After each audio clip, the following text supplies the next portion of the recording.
Every search you make, every click you take, they'll be watching you. Are you tired of being tracked online? There's a simple solution. DuckDuckGo. It's an all-in-one privacy app with a built-in private search engine, web browser, one-click data clearing, email protection, and more, all for free. Download the app today and get the most comprehensive privacy protection with the push of a button. DuckDuckGo. Privacy simplified.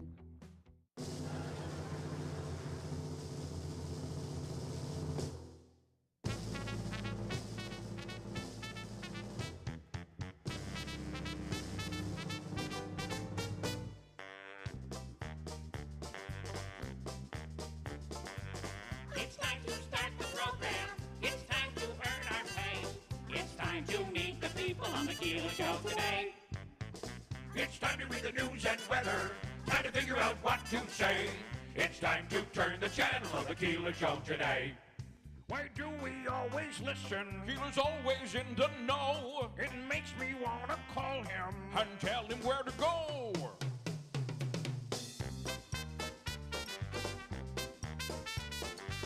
And now let's get things started. Andrew, let's get things started. It's time to get things started. On the most sensational, inspirational, celebrational, Keelerational. This is what we call the Keeler Show. WIBX 950 and 1069 FM. This is Keeler. Well, good morning. A little rain out there this morning. And you know, what would a day be like? I always wonder, what would it be like if the Mets won and the Braves lost? Wouldn't that be something? Instead, We'd gain a game. Well, the Braves lose and the Mets lose. yeah. Just craziness. Good We morning, We had Christine. won 6 straight. Good morning, Christine. Good morning. We have, and I think the Braves had won 5 straight. Yes. Up until yesterday. They went on a skid, and we didn't gain any ground when they went on their skid. And now we continue this road trip out onto the West Coast. So, okay. So, good morning, everybody. Good morning. And here we are. There's a little bit of rain out there this morning, and I guess we'll get some sunshine. And not a bad day today, but temperatures are going to drop, and it'll be chilly come tomorrow as we gradually warm through the weekend. Today is the first day of fall. And I believe the autumn equinox comes in at about 9:10 tonight. You know. PM. PM. Oh, yeah? Yeah. Okay. So yesterday, let's start right in with the issue at hand here today. Yesterday, Utica Police released an edited video and videos, right? There were several body cams that were released yesterday on that shooting that occurred that resulted in the death of a male and who we believe, it's reported, had some mental illness. But the emotion that came out of this thing was just, it was tough to watch. Do you not have that? No, I do have the audio. There was a list of things that kind of struck me, I guess, as I listened to it the first time, and I don't have that in front of me. I do think I can remember most of it. Okay. So that was just essentially what that little grunt was. Well, I do want to go through some of the audio because it's tough to listen to. There's just no doubt about it. It's tough to watch. It's tough to listen to.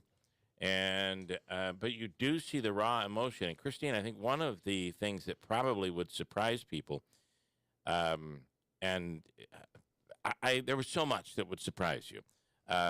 Did police have any other choice as the person was charging at them with a weapon? And you know, there's an internal investigation that's still going on, a state investigation that's going on.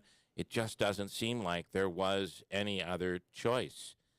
The right. Thought that you shoot somebody in the leg, or I just don't think that is feasible in real life. And the trauma that the people went through, the anger that the people on the scene went through, they were looking to. It became, I think, a dangerous moment for police. I think so. That were there.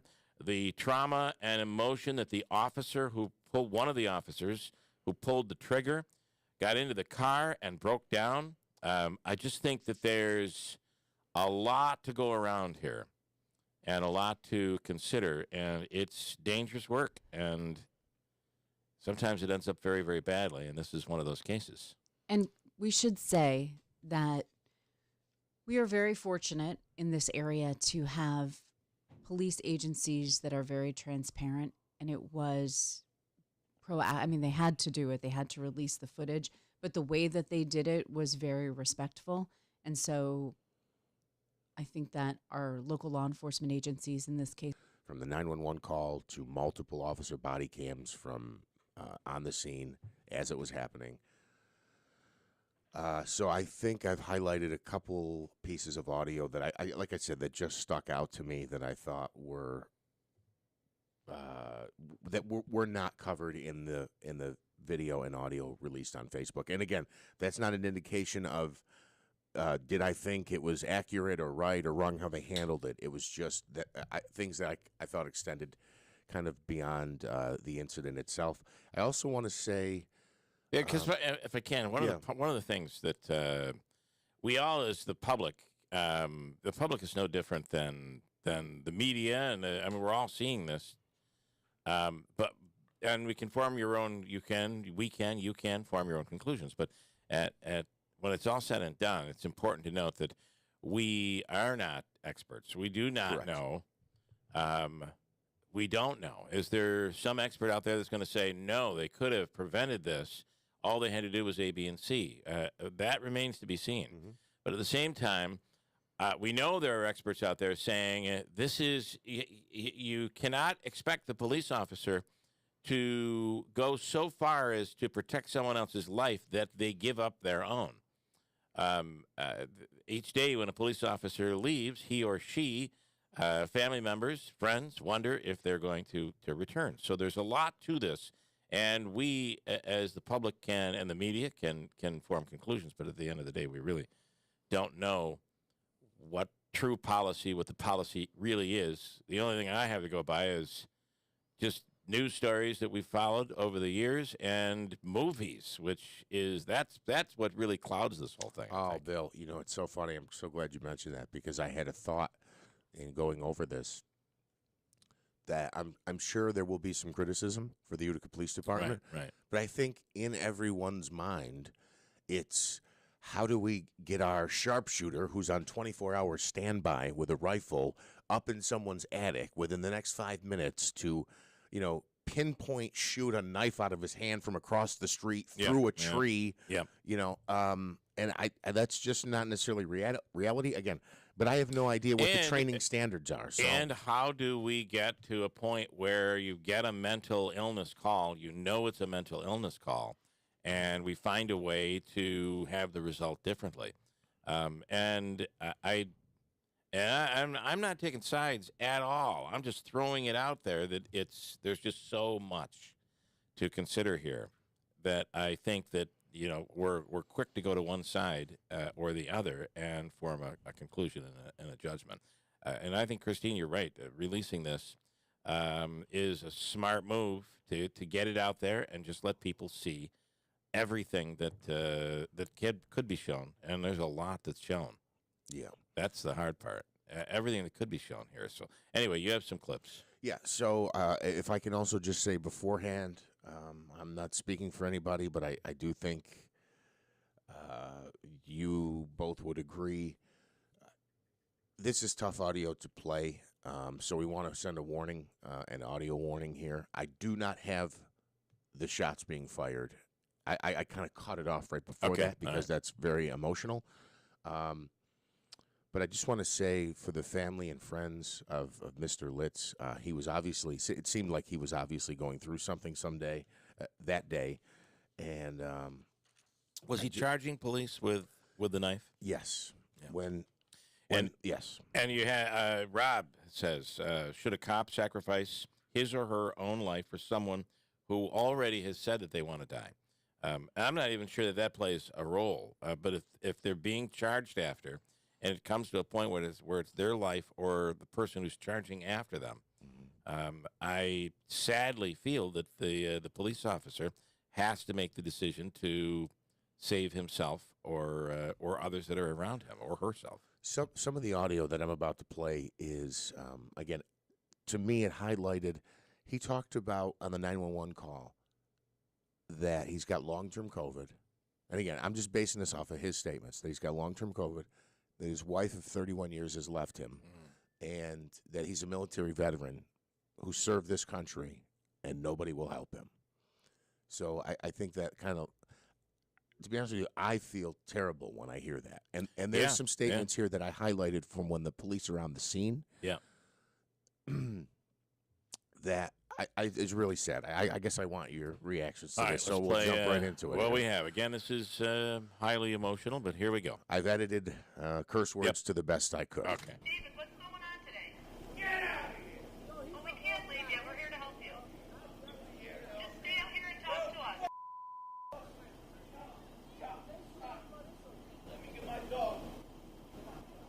Let me get my gun. Is that what he My said? dog. My dog. So the reason I pulled that aside was because, again, he's saying I'm suicidal. He's walking out there with the knife. He's telling the cops multiple times, shoot me. And he sees his dog kind of get out on the sidewalk. And it just struck me that he had the compassion to say, I'm concerned about my dog. Let me grab my dog so I can have my dog. Yeah. That was, this is an M16 he's saying. David, drop the knife. Listen, drop the knife, okay? That's his statement about I love the Marine Corps. This is more of, I focused in on this military thing where you didn't help me, you didn't serve me. I guess it gets to his mind state. Listen here where he talks about. He says, you didn't help me, you didn't serve me. You'll hear it right here. Okay. You spit on me when I came home. You beat me up. Listen. Is he a Vietnam veteran? That was the first thought I had. I do not know that for 100% fact. Okay. this How old morning. is he? 61 years Or old. was he? So He was 61. 61. I'm We'll not go sure back that. to 61. I don't think that. Means he was born in 61. Yeah, I think it was after that. Yeah, he would not be a Vietnam veteran. Just here's the audio. I served this country. You spit it on. Thank you for your service. You did not do nothing but spit on my ass. You beat me up 2 years ago. At the end there, he says, you spit on me, and then he says, you beat me up 2 years ago. There's some... Well, that sounds like there might be some... he's had run-ins with the police or something. I've asked a few people that I know, and they weren't aware of an incident. There's also a comment here, and I'm just looking for it, that he makes about his brother, and it looks like I don't have it up here, where he's screaming. I think he's arguing with a neighbor, and he says, you killed my brother 10 years ago. And I'm confused as to whether or not it was the cops or the neighbor he's arguing with. And again, I reached out to police, and we'll talk to Mike Curley this morning. I don't know what that's in reference to, so I don't know about his state of mind here. We are listening to, this is the shooting that occurred just a short time ago. Police released an edited video with a lot of body cam footage. And we're listening to the negotiation right now as they're trying to get him to step down. He was armed with a knife, and at some point he charges police, and police did open fire, and ultimately he died at the hospital. You'll hear here it's a female officer on a speaker-type system trying to communicate with him. I just want you to listen to her voice. It gets to the feeling of the officers, the emotion involved. You can hear in her voice where she says, desperation. David, please put the gun down. Yeah, because this is not going to end well. Right. And at this point, he has a gun as well? No. Just I'm the sorry. knife. Please put the knife down. I apologize. Okay. I apologize. Here we go. David, listen, just drop the knife. Please, don't stop moving. Drop the knife, okay? Hey, drop the knife. David, drop the knife. Please drop the knife. Listen, David, talk to me for a minute, okay? David.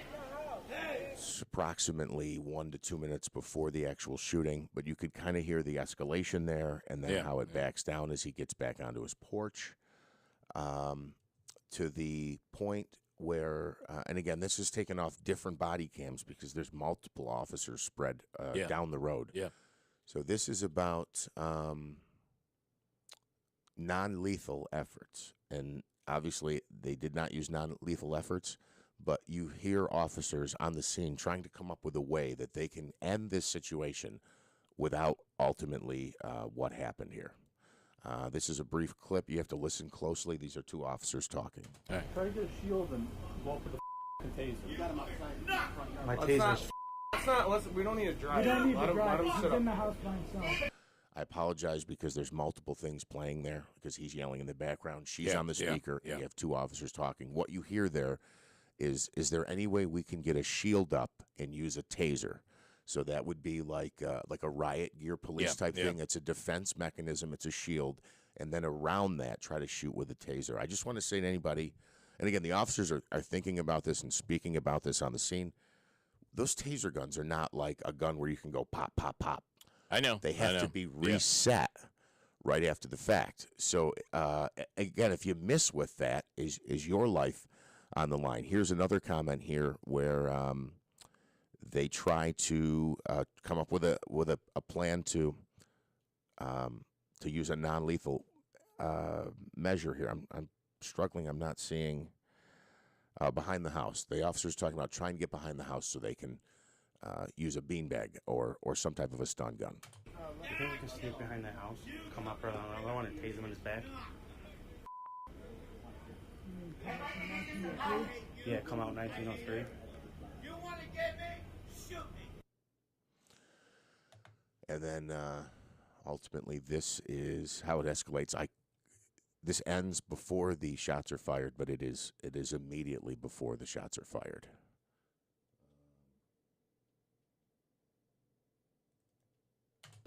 Put the knife down. The knife down. Put the knife down. Put the knife down. Put the knife down. Put the knife down. Put the knife down. Put the knife down. Put the knife. And then when the shots are fired, as that's happening, as that officer is screaming, put the knife down, put the knife down, put the knife down, he's kind of made his way from the front of his property onto the sidewalk, down the driveway. He's now crossing the area where, there's that little bit of grass between sidewalk and the road. Yeah. He's onto the road, now approaching a UPD SUV that's on the opposite side of the road, and now he's making his way from like the tire area toward the hood. So he's now coming around the vehicle and has crossed the road. When he's yelling, when the cop is yelling, put the knife down, and you can at that point, he's coming closer and closer. Yeah, and you can hear the distorted audio because that's directly from the cam of one of the officers who was really, really front and center. So he's screaming, put the knife down, put the knife, because that alone there, we can go back and play it again. There's at least 14 commands, screams, put the knife down, put the knife down, put the knife down. And there were, well over 100 over the course of this incident. It seems that Litz wanted, he says it. Yeah. The only way you're going to stop me is to shoot me. It's almost as if he wanted, this was suicide by police. Also, which he also claimed, specifically claimed that, I believe, in the 911 call. There's also, I don't know. It'll take months to know the toxicology of what was in his system. And I don't know that what's in his system matters as to how the police handle it, because they don't know if he's on pills or if he's drunk or if he's always an ornery guy. They don't know. So I don't know that matters. But you can see in the video a couple of times he stumbles. He kind of staggers. And I don't know if it's a balance issue. He's 61. I don't know if he's intoxicated by something. But, yeah, he repeatedly kind of says that this is the outcome that's going to happen. I also find, again, just my first reaction was he calls and he says that he's suicidal. It's almost like an outreach for help. Yeah. But then he rebuffs that help almost immediately on the phone, saying things like, don't come, I'm going to kill any officers who show up, things like that. Well, if he was under the influence, I would imagine, if he was under the influence of drugs or alcohol, that certainly can skew, depending on the amount, can skew your judgment a little bit, a lot, tremendously. It can certainly skew your judgment to the point where maybe if we find out that's the case, maybe had he been sober, or he probably would have acted completely differently.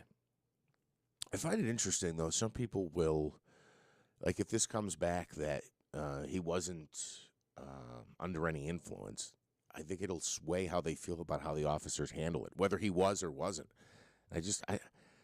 I kind of struggle with that, because how is the cop supposed to know on this? You know what I mean? I just think that, and the other part of this that I think that is worth considering is that this is all happening very quickly. So a few minutes prior, you have an officer saying, "What if I were to go back around the house and get a shield and then tase him from behind?" So they're clearly trying to come up with a way to neutralize the situation without having this to be fatal. But it's all happening quickly. Yes. This is all happening in real time. And I do think that also plays a role. Had he waited 15 minutes before he came towards the vehicle, would there been the opportunity to have someone else in another position where they could have stopped him? We don't know. It just it happened. And the other part of it, I also find that plays a role, is you have all of the neighbors in the crowd that seems to have gathered around there. Mm-hmm. And it sounds like, and I don't know that this is the case, but it sounds like, because at one point he's arguing with the neighbor, it sounds like the neighbors are telling him to put the gun down or put the knife down. So you have the chaos of the person on the loudspeaker. You have the neighbors, that people that he knows, yelling at him. You have you have the other police officers who you're now coming close to. It's all coming at you at once. I just think that adds to the chaos of the situation. I'm going to play this. Listen at the end, because there are multiple commands to drop the knife. But I believe at the end, this is a neighbor you hear where he says, you have to listen closely. He says, "Yo, man, just go back in the house." Like, he also feels this is escalating, and he's about to see something he doesn't want to see. Yeah.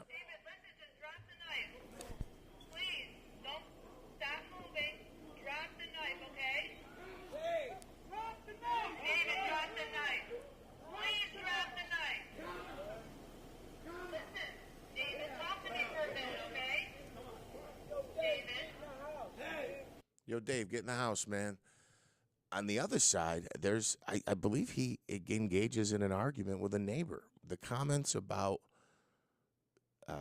you killed my brother 10 years ago. Yeah, I don't know where that's coming from. He's arguing with a neighbor at that point, and he screams out a racial slur, "You blanking blanks." And I reached out to the police. Was there an incident? Did you know of his brother? Yeah. Was his brother killed in some incident? And there's some confusion as to what that's in reference to. And I don't know if that gets to. Well, that could be just the type of thing that who knows? It could have been someone who was of a certain race, and he's just generalizing. Who knows? I don't know what that's from. And then this is immediately after the shooting. I just find this very interesting. You kind of have there's different levels of command for officers on the scene. This is one of those, I guess, in management, kind of saying we need to secure the shooter, and he's talking about one of his own cops. Yeah. But this is the protocol when something like this happens. Who was the other shooter, Lobby? I don't know. Secure shooter. He's kind of calm everybody down, take a deep breath. We need to get the guy who fired or whoever fired. We need to get them. We need to get their gun. So I just, there's a lot to consume here, a lot to break down. And I don't know. I think Mike Curley talked about this, it being a tragedy for everybody involved. I mean, from the Litz family to those who saw it to the officers involved. I mean, just even thinking about people who aren't involved in this, who had to witness this. There's a range of emotion. You can hear people, like I said in the clips we played, screaming, "David, put the knife down," because they don't want to see what's about to happen. Right. And then after it happens, you have people running down the road at the officers screaming, "You bleeping killed him. He was a Marine. I can't believe." And these are people of all colors, all denominations. Yeah. I can't believe you bleeping did that? Why did you do that?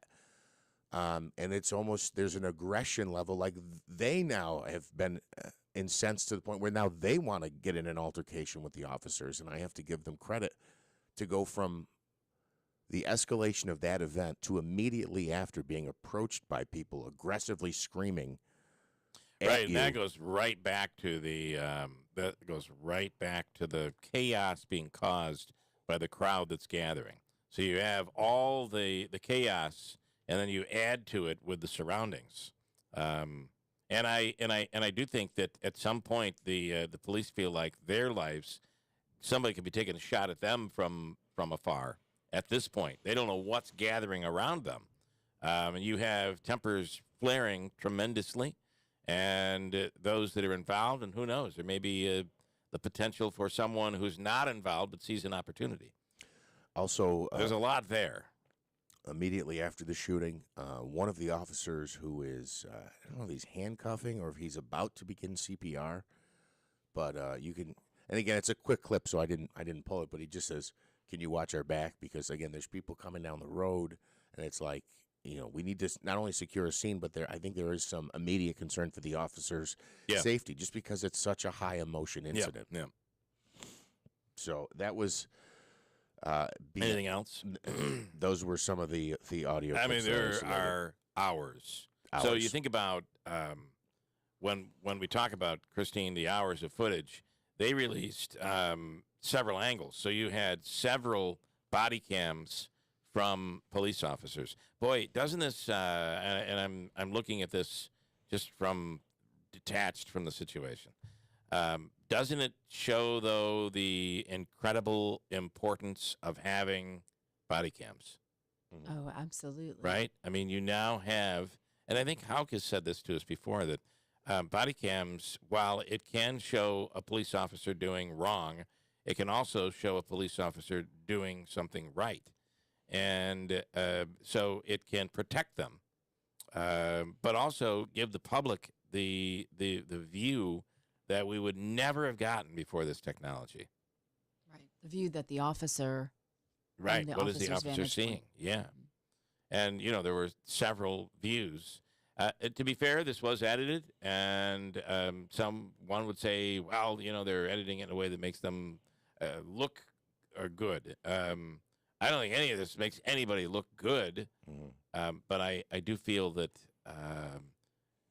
they show you enough angles where it's trying to show every aspect of what happened and how far they went to try to prevent the outcome that occurred. And just a quick note there on the edited, what they released on Facebook is a condensed version with the multiple angles. That is edited, but what they gave us is all raw. Yeah, it's what the media was given. Hours and hours and hours. Yeah, so again, it's difficult to play because there at certain points there's so much cursing. So for the most part, everything was released. Oh yeah. And what is on Facebook is something that has been edited down and has some narration to it. Yes. But the media received everything. Like upwards of maybe 14 minutes before the actual shots were fired to 40 minutes afterward. When did they begin CPR? As I mentioned, I played that clip of their secure the shooter. What were other officers commanding, trying to, basically maintain control of the scene? Yeah. What do we need to do? The people who fired the shot, even though they're UPD officers, we need to take their weapon and we need to get them away from the scene. It's really insightful. But again, it's hours of audio. You have a comment on this? You want to talk about it? 315-736-0186. We'd love to hear what your take on the whole thing is. 315-736-0186. We're up and running on our TV feed, which comes via YouTube. Not YouTube TV, but YouTube.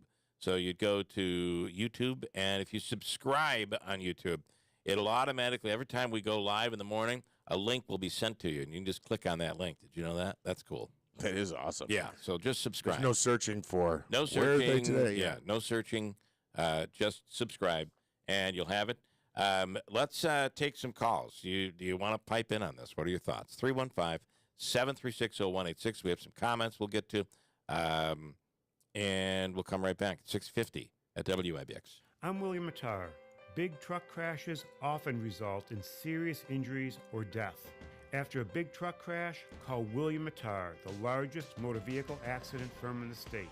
After a serious truck crash, call us right away so our immediate response team can preserve evidence while you focus on your family. Truck crash? Call William Mattar, 315-444-4444, South State Street, Syracuse. Visit Turning Stone Resort Casino, where you could win part of $135,000 in cash in Fall Festival Bingo September 24th. There will be over $5,000 in door prizes, TVs, iPads, Apple Watches, $100 gift cards, and more. Call Turning Stone to make your reservation today. 800-347-9086. That's 800-347-9086. I'm Oneida County Sheriff Rob Mashel. Out of Touch Albany passed bail reform despite almost every sheriff in the state opposing it, including myself. This makes us less safe. Corrections officers are in danger because of the HALT Act, and now new gun restrictions have sadly targeted law-abiding citizens. I will continue to fight these unsafe, unpractical, and even unconstitutional laws. I will also continue to help keep our communities safe. Our children are safer in schools because nearly every school district in Oneida County has a trained member of the Sheriff's Office on duty. In Utica and other municipalities, our deputies stand with police to assist them because of an increase in crime. The men and women of the Oneida County Sheriff's Office are making a positive difference. I'm Rob Mashel, and law enforcement is my family. Your safety and their safety matters to me. This November, please vote for me to continue as your Oneida County Sheriff, paid for by the Friends of Rob Mashel. Are you getting a high return on your money in the bank? If not, then bring it over to GPO Federal Credit Union. At GPO, our savings rates are high because we're a credit union and our interest is in our members. You'll fall in love with our rates, 2.40% APY for a 5-year term share certificate, or keep your money liquid with GPO's money market share savings at 0.70% APY. Start building your savings today. GPO has savings products for all generations, from kids' cash savings for youth to retirement accounts for your future. Stop on in to any GPO branch and open your high-interest savings account today to start earning a higher return on your money. CD $1,000 minimum deposit. Money market $2,000 minimum deposit. NCUA insured. Penalty for early withdrawal on term share certificates. Membership eligibility required. Rate subject to change at any time. See branch or gpofcu.com for full details. WIBX 950 and 106.9 FM. This is Keeler.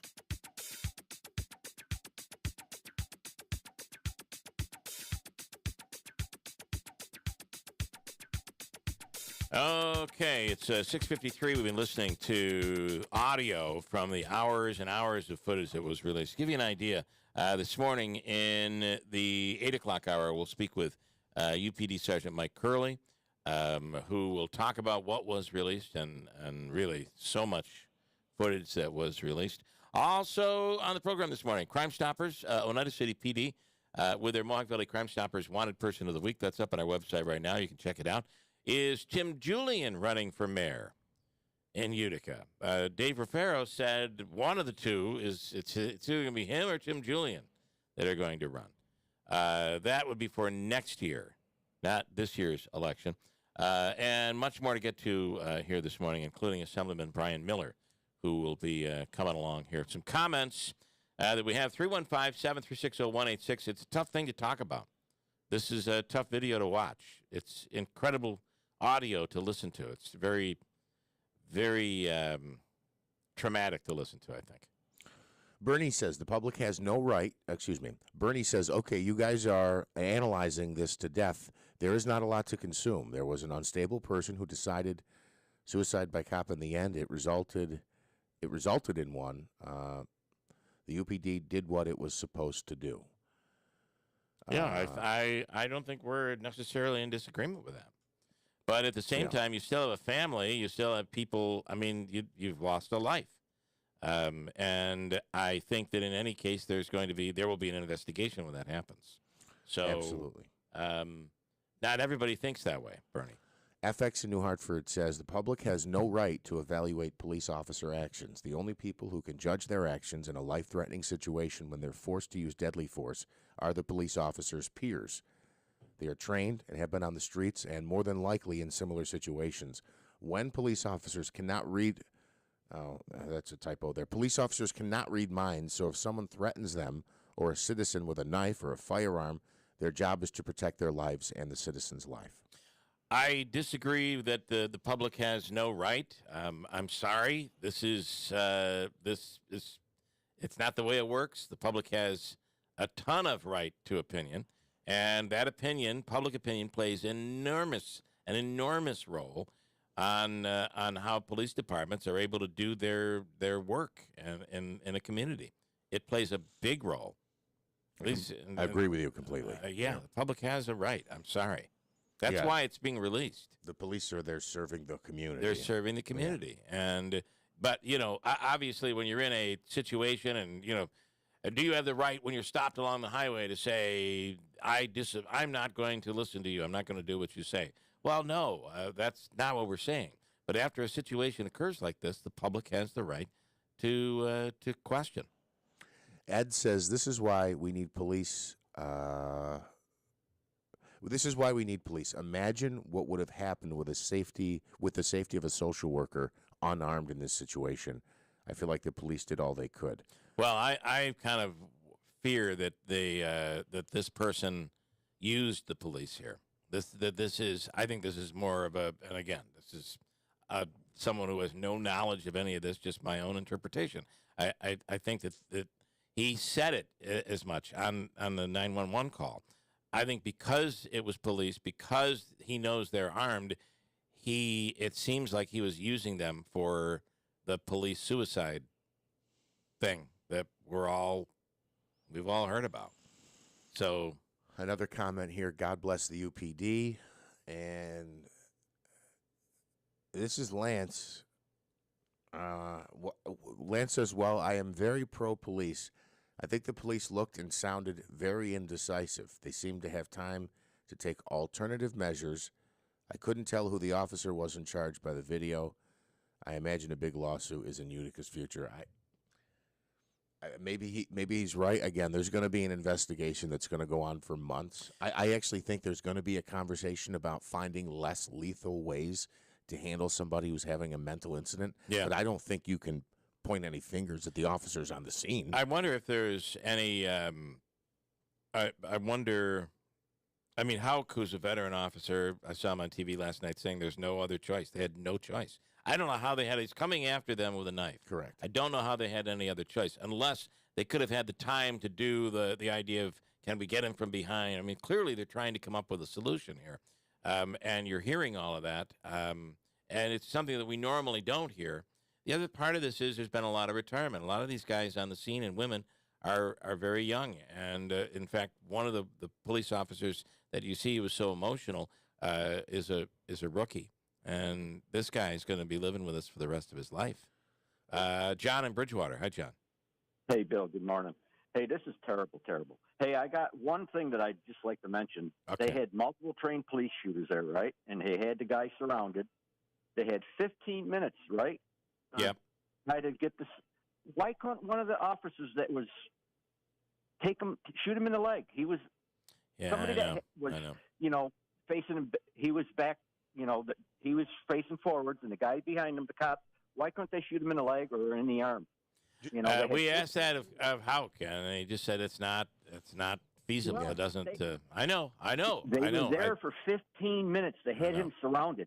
Yeah. Why not just take out a gun, shoot him in the leg, take him down? I also thought, I mean, are there other things that could be done? Could we come up with new way, like you get a fire hose and water, put the water on him and blow him over, and then come in?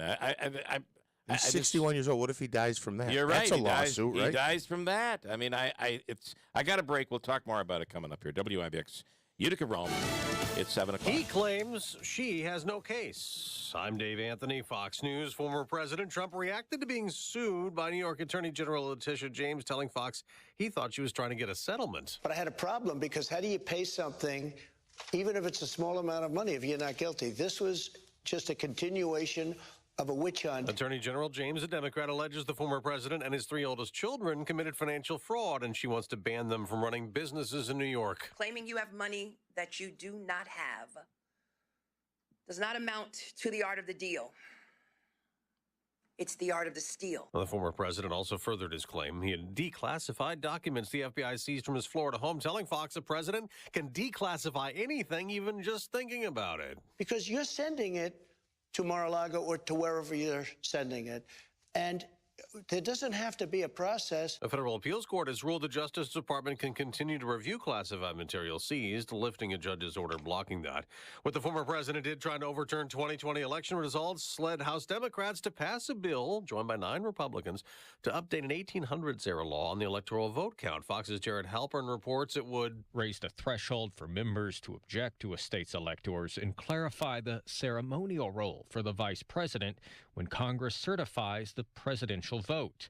Illinois Republican Rodney Davis says the bill is not about preserving an institution. They've allowed their dislike for one man, President Trump, to cloud their judgment and guide their actions. There was a prisoner swap today. Russia released more than 200 Ukrainian fighters in exchange for more than 50 Russians, one of them a key ally of leader Vladimir Putin. The day after Ukraine's President Volodymyr Zelensky told the UN General Assembly via video Russia must be punished for invading, and we need defense support, weapons, military equipment, and shells. The U.S. has led the way with military support for Ukraine. America's listening to Fox News. The global economic group headed by China and Russia, called BRICS, is dedicated to challenging the dollar. This means the dollar will be further damaged, and along with it, the purchasing power of Americans. This is Stephen K. Bennett. I want to remind you that you can still protect your hard-earned savings from world events. How? By diversifying your 401k or IRA out of paper assets and into physical gold IRA from Birch Gold Group. To claim your free info kit on gold IRAs, simply text the word PROTECT to 989898. It's critical you get this information before the dollar is further eroded and you lose even more of your hard-earned money. So text PROTECT to the number 989898. That's PROTECT to 989898 to get your free info kit on gold. There's no obligation or purchase required. Take action today. Good morning on this September 22nd, WIBX 950 AM and 106.9 FM news time is 7:03. Your news is brought to you by Rome Health Surgical Specialists. Call Rome Health Surgical Specialists today for general surgery, breast surgery, or weight loss surgery. Their number 315-356-7770. 61 degrees. We'll have your full forecast coming up in just 2 minutes. We're learning more about the Utica police shooting that killed David Litz of Utica. Police releasing portions of his 911 call on the evening of September 12th, as well as body camera footage of the Utica Police Department. You can find all of that at WIBX950.com. We'll continue to talk about that more on WIBX First News with Keeler in the morning. A warning video contained in the post shows the fatal shooting of David Litz during an interaction with the police department. Viewer and listener discretion is advised. The incident is still under investigation by the New York State Attorney General's office as well as the UPD. A traffic advisory is in effect for Utica and New Hartford. Weather permitting, the Campion Road ramp to routes 5, 8, 12 northbound will be temporarily closed today because of traffic because of paving operations taking place on the ramp. Oneida City Police looking for 54-year-old white male wanted on charges of sexual assault. That's according to Sergeant Mike Burgess of the Oneida City Police Criminal Investigations Division. Police say Michael Mayoral, whose residence is unknown, is wanted from a bench warrant. He is this week's Mohawk Valley Crime Stoppers Wanted Person of the Week. You can find his photo on the WIBX app. A homeless man under arrest after being accused of attacking a deputy with the Onondaga County Sheriff's Office.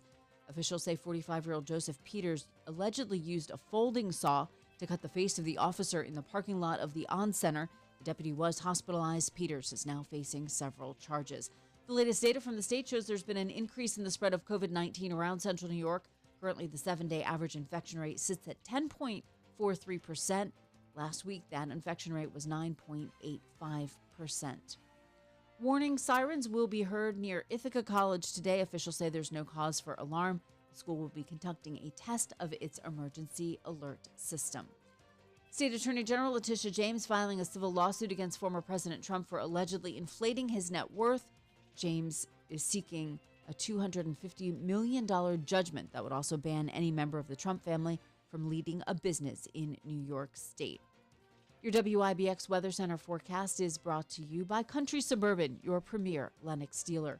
A chance of showers and thunderstorms, partly sunny today with the high near 65 degrees. More showers likely tonight, mostly cloudy with a low around 42. Sunshine on Friday, the high just near 54 degrees, mostly clear Friday night with a low around 40. Sunshine on Saturday with a high near 62, partly cloudy Saturday night with a low around 44. And we have a chance of showers and thunderstorms on Sunday. Your high 66 degrees, mostly cloudy Sunday night with a low around 54. Your temperature brought to you by Cliff's Local Market. They keep you going. 61 right now, WIBX 950 AM and 106.9 FM News Time is 7:06. Here's Jeff Manaski with sports. Yeah, that's been happening. All weird things happening around here. Buttons just hit themselves. Apologies. Yeah, all right. The Mets lose last night, but they didn't give up any ground in the National League East, and the Yankees got a big win. Gleyber Torres had a big night. 2 home runs, in fact, both in the 8th inning. A solo shot and a 3-run blast for Gleyber. It was Gleyber Day, as John Sterling would say. 14-2 the final. Luis Severino picked up the win, as Waldo Cabrera also homered and had 5 RBIs for the Yankees. That brief 2-game series over with the Pirates. They now welcome the Red Sox to Yankee Stadium for the start of a 4-game series. The Mets had their 6-game winning streak snapped as they lost 6-0 to the Brewers last night.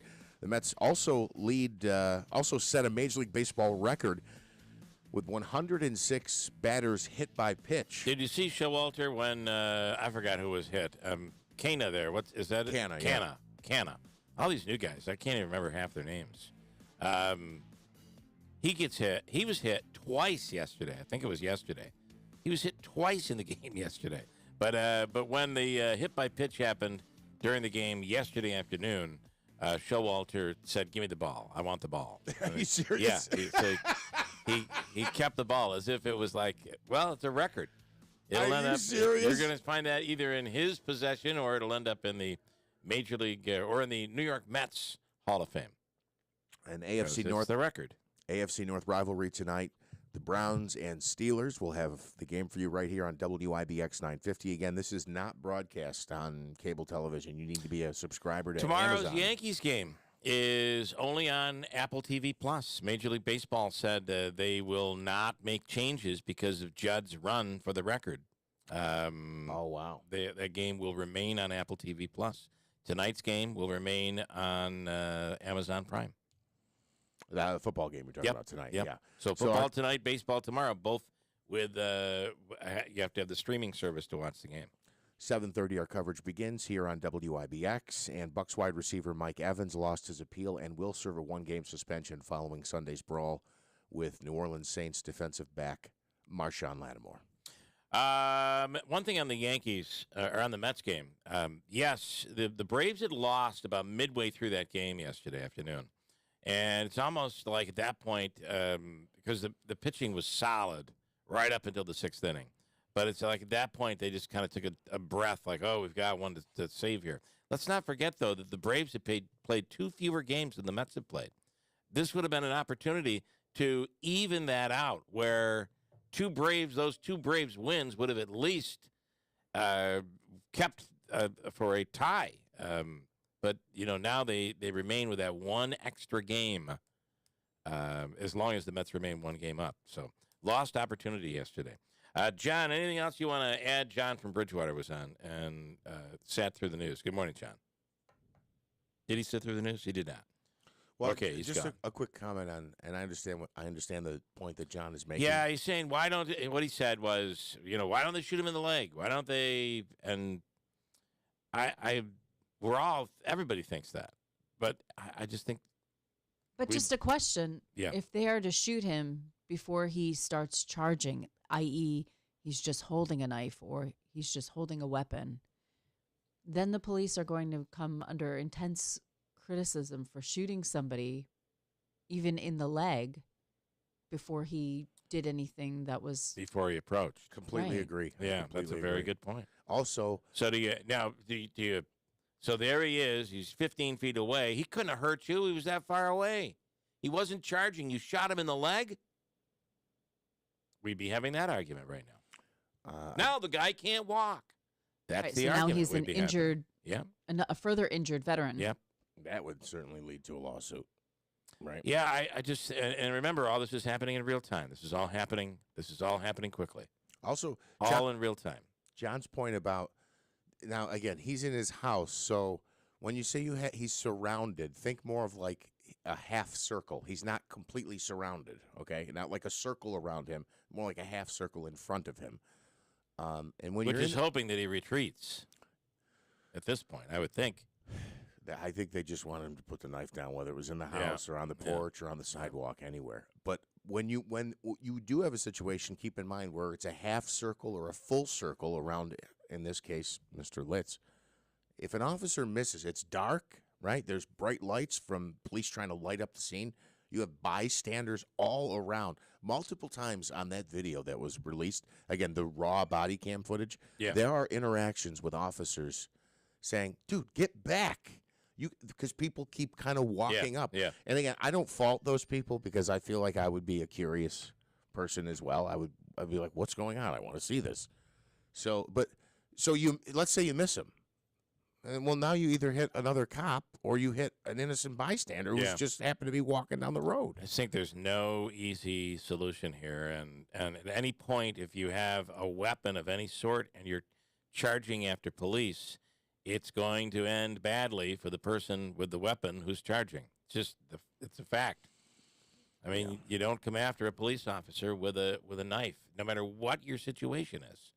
A knife or a gun or what, you just don't come after him. It's also difficult to And isn't it fair to say that should the police officer risk giving his or her life for this situation? And I think at the end of the day, they got to be able to protect themselves.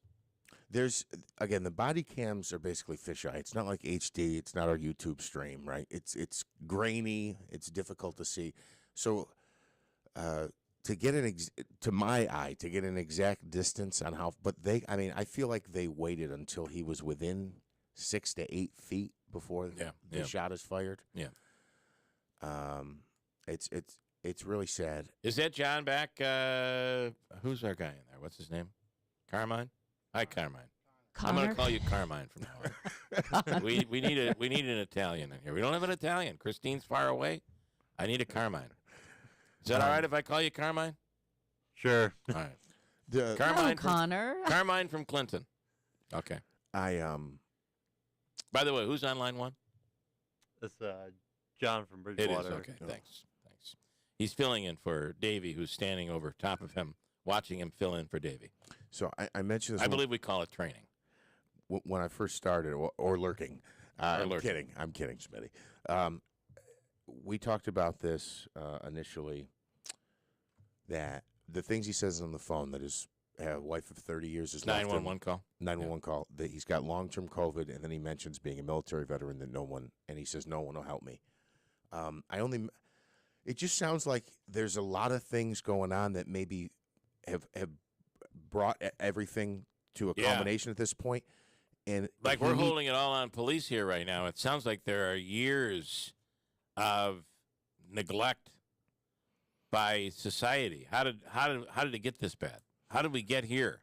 And it sounds like he needs. I made the comment earlier. It sounds like when he calls the police, he's reaching out for help, but then kind of rebuffs it. You know, the point where he can have counseling or an intervention of some kind, I feel like is long past by the time this 911 call is made. I think that's a good point. I think, what were we doing all of these years? And he's saying it. You failed me, or whatever he's saying. You beat me up. You spit on me. Yeah. And again, I don't know if that's anecdotal or if that actually happened. Yeah, as if he was asking for help and there was no one there. He's a veteran. And, yeah. Donna, this was a tragic situation, but could have been so much worse. My daughter works with wounded Marines, some physically, some mentally. the police did everything right. What if he ran towards the crowd with a knife? It's another point here. The police would not have been able to shoot in fear of hitting others. So if he started going after, right now, what are they going to do? How are they going to stop him? I, with the exception of, I think, the neighbors on immediate right and immediate left. They've cleared people out. However, yes, the police do have to consider the public, the people that are there, the bystanders. They have to consider that. The police would not have been able to shoot in fear of hitting others. Many could have been injured. A deranged person with a knife is just as dangerous as one with a gun. I don't know that that's necessarily true, and I know Houck has said that, but I think that depends on each situation should be judged individually. Yes. But is it dangerous? A person charging a police officer with a knife? Absolutely is. Even if one of the police companies had a psychologist experienced in negotiations, by the way, they did. The person that was there was a crisis team. They told us that. We'll get more of that later on this morning from Mike Curley. They had crisis officers who were trained in this very thing that we're dealing with it. I believe the woman on the loudspeaker they weren't like, all right, well, you go on the loudspeaker. Yeah. Whose turn is it? This person she was trained, and you could tell by the way her emotion was that she was trying to make a connection with him and was almost, at some point, I don't want to say begging, but clearly asking him to please put the knife down. Yeah, you can hear. I'll pull it up again. Even if we'll play that clip. Even if one of the companies had it, which is true, there probably wasn't enough time to get there. They were there. Be thankful police prevented others from being injured. That's Donna's take on it. Yep, Julie, I can't read that. But I just think there's so much to this. While you're looking for that, John has decided he is not waiting any longer. That is it. Sorry, John. And you have the audio. So this is the part where this trained officer, and we believe she is a trained police officer in negotiation, in crisis negotiation.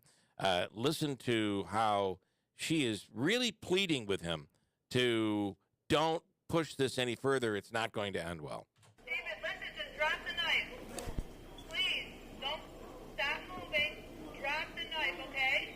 Hey, drop the knife. David, drop the knife. Please drop the knife. Listen, David, talk to me for a minute, okay? David.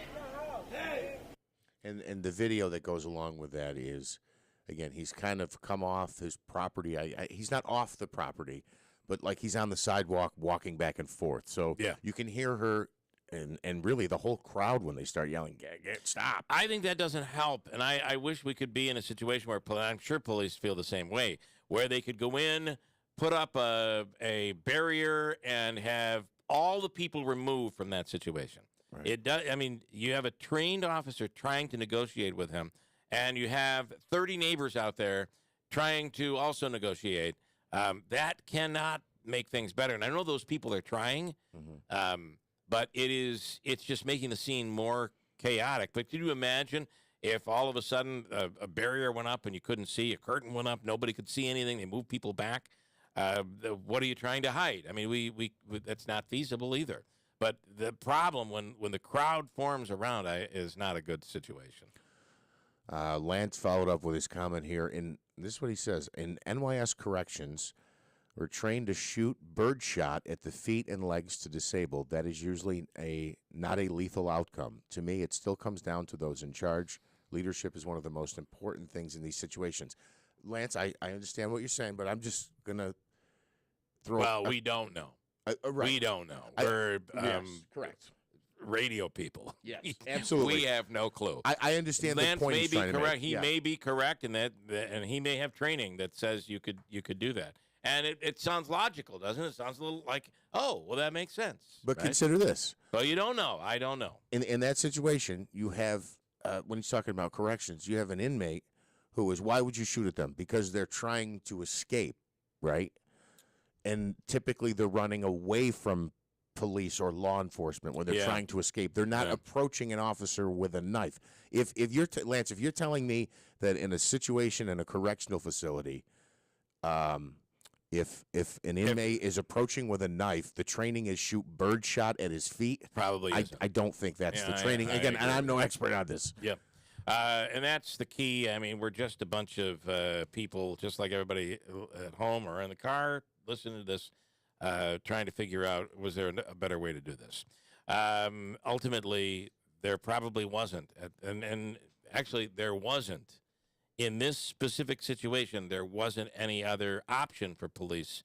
At least that's what their decision was. And it certainly looks by the video that that's what it was. We'll speak later on with Mike Curley. And I got a bunch of other comments that we'll get to. Cooler weather is setting in as we enter into the fall season. Today, fall arrives. It's officially the end of summer by tonight.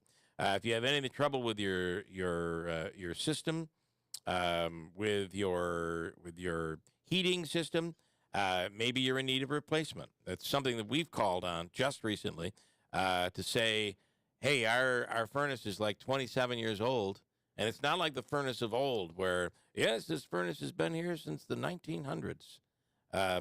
Today, these furnaces just don't, you have a difficulty once they reach a certain age getting parts. They're no longer guaranteed by the original company. And they're no longer as efficient as what you could get today. So we're in the position where we're looking, and you can count on Collis. Remember, upgrades an upgrade in your system can save money. Insulation can save money. Collis does insulation as well. Avoid cold floors and drafty rooms, and don't make your heating system work harder than it needs to this winter. God forbid you'll see it in your bill. Collis can help with all of that. A number of rebates are available out there to help you qualify for the project and then ultimately offset the cost. So think about it. Collis, Fred F. Collis and Sons. Nobody does any better. Reach out to them today. 7:22. Brian Miller is in studio. Coming up, we'll speak a little bit about what happened in Utica, and then he's responding to his opponent, who was just recently on the air, Butterman, who's from Oneonta and running against Brian Miller in the new, what are we up to? It's 122nd now? In the newly drawn 122nd Assembly District. Coming up at WIBX. Ah, the sound of toys. Well, outdoor toys. Nothing beats a stressful week like hitting the lake, the open road, or a trail. When you do, make sure you're insured with Bonomo Insurance. They can cover all of your outdoor toys, so if something happens, you don't have to stress. Bonomo Insurance. Stop into 4541 Middle Settlement Road in New Hartford, or call and talk today to Tom and his team at 315-736-1121. Hey there, it's Jeff Manaski from WIBX. You know, the amount of people doing business online has skyrocketed. Are you stuck in the past and ready to move into the future? It's never been more important to make sure that your business is online. Town Square Interactive can help. Town Square Interactive can help you find more customers online and help you grow your business. The best part? It's fast, easy, and there are no contracts. If you want to find out more, just visit mylocalcustomers.com. That's mylocalcustomers.com. If you're looking for flooring, boy, do I have the perfect place for you. This is Bill Keeler, and I highly recommend in Sarah's Flooring Outlet, the area's leading flooring store. They have the absolute largest inventory in Central New York, and it's a brand new store at the Route 49 Plaza in Marcy. And if you're looking for Pergo Extreme, they have a price guarantee anywhere in the area within a 60-mile radius of their store. It's a pretty awesome deal, and you know you're going to get the best deal at Insera's. Log on to their website at inserasflooringoutlet.com and sign up to save $50 off your next purchase of $500 or more. You can shop online or in the store. You will not find a better selection than Insera's Flooring Outlet. See why more people buy from the big store. Its selection, its price, and it's a 6-month interest-free financing. Log on to the website, inserasflooringoutlet.com, and see for yourself, or visit their store. Insera's Flooring Outlet, Route 49 Plaza, River Road in Marcy. I'm Mary Finnegan, and I'm running for Oneida County Clerk. I'm the youngest of 7, and we still live locally. My dad was a World War II veteran, and my 95-year-old mom remains the backbone of our family. As a single mom working 2 jobs, I decided to run for public office. and kept the job of town clerk in Whitestown for the last 17 years. Now I want to take that experience and serve the people of Oneida County. In Whitestown, I pushed to modernize the town offices and submitted and won a grant that brought our records department into the 21st century. All of this, and we still kept the public's information safe. If you elect me clerk, I'll do the same for Oneida County. I also understand the importance of customer service, working well with others, and recognizing people's strengths. If elected, the DMV will be my top priority. Designated lines, DMV navigators, and good old-fashioned customer service is where I'll begin on day one. If you need a county clerk who can hit the ground running on day one, then I am the right person for the job. I'm Mary Finnegan, and I would so appreciate your vote this November for Oneida County Clerk, paid for by the Friends of Mary Finnegan. WIBX 950 and 106.9 FM. This is Keeler. All right, 7:25. Coming up, we'll do our Mohawk Valley Crime Stoppers Wanted Person of the Week. And right now in studio is Assemblyman Brian Miller. Good morning. Good morning, guys. Good to be here. So, do you want to comment a little bit on the police video? That it was really tough, very difficult situation. Obviously, it's a tough situation. Comment on it. We've all seen it. We've been listening to it. The commentary on the radio this morning. Let's see where the investigation takes us. There's a lot of terrible situations that happened here. So, what can you say? Yeah, it is the case. All right, you are, and this has got to be an interesting challenge because you're running for assembly in the new 122nd, which does encompass much of the 101st. Do I have these numbers right? Am I doing okay? I currently represent the 101st. 101st, which goes all the way down to Orange County. Running for the 122. 122. Which encompasses northern Madison County, all of southern Oneida County, from Sylvan Beach over to New Hartford. Yeah. 2 towns in Herkimer County, Litchfield and Winfield, and it goes from Plainfield down to Oneida in Otsego Which is a much easier district not for you necessarily, because it is for you, but I think for constituents, it's absolutely. It's much more compact. Yeah. It's bigger than one town wide for 204 linear miles. So it's. I could tell you. I could tell you stories about the 101st. It was a good district. I can tell you mile markers. I can tell you how long it takes to get from Bridge A to Bridge B, which way the streams flow, and that's what we're trying to learn in the 122nd.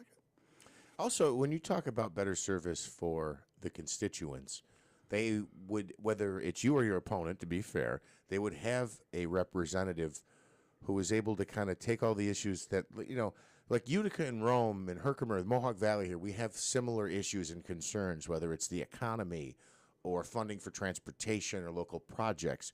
But when you spread the district out, what you end up having is, Democrat or Republican, a district who has to focus on one particular way of life or lifestyle in this community, which could be different or conflicting to the next community that they also represent, which is different than the community at the southern part of the district that's only an hour outside of New York City. It's a different world almost, right? Yeah. Oh, absolutely. The 101st went from the Mohawk Valley to 60 miles north of New York City, and you had to learn things from what happens here down through the Hudson Valley. And a lot of what Orange County wanted has to be different than what we would want up here. Yeah. But it made me a very good legislator.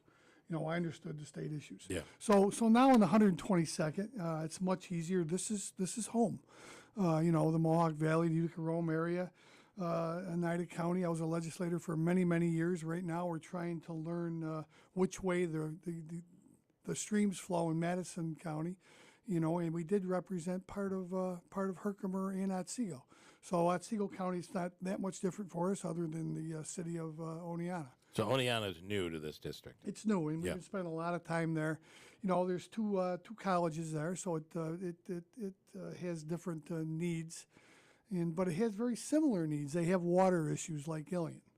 We're down there talking to some residents, and they brought out some water bottles with brown water in them, and I said, hey, I got one of those on my desk.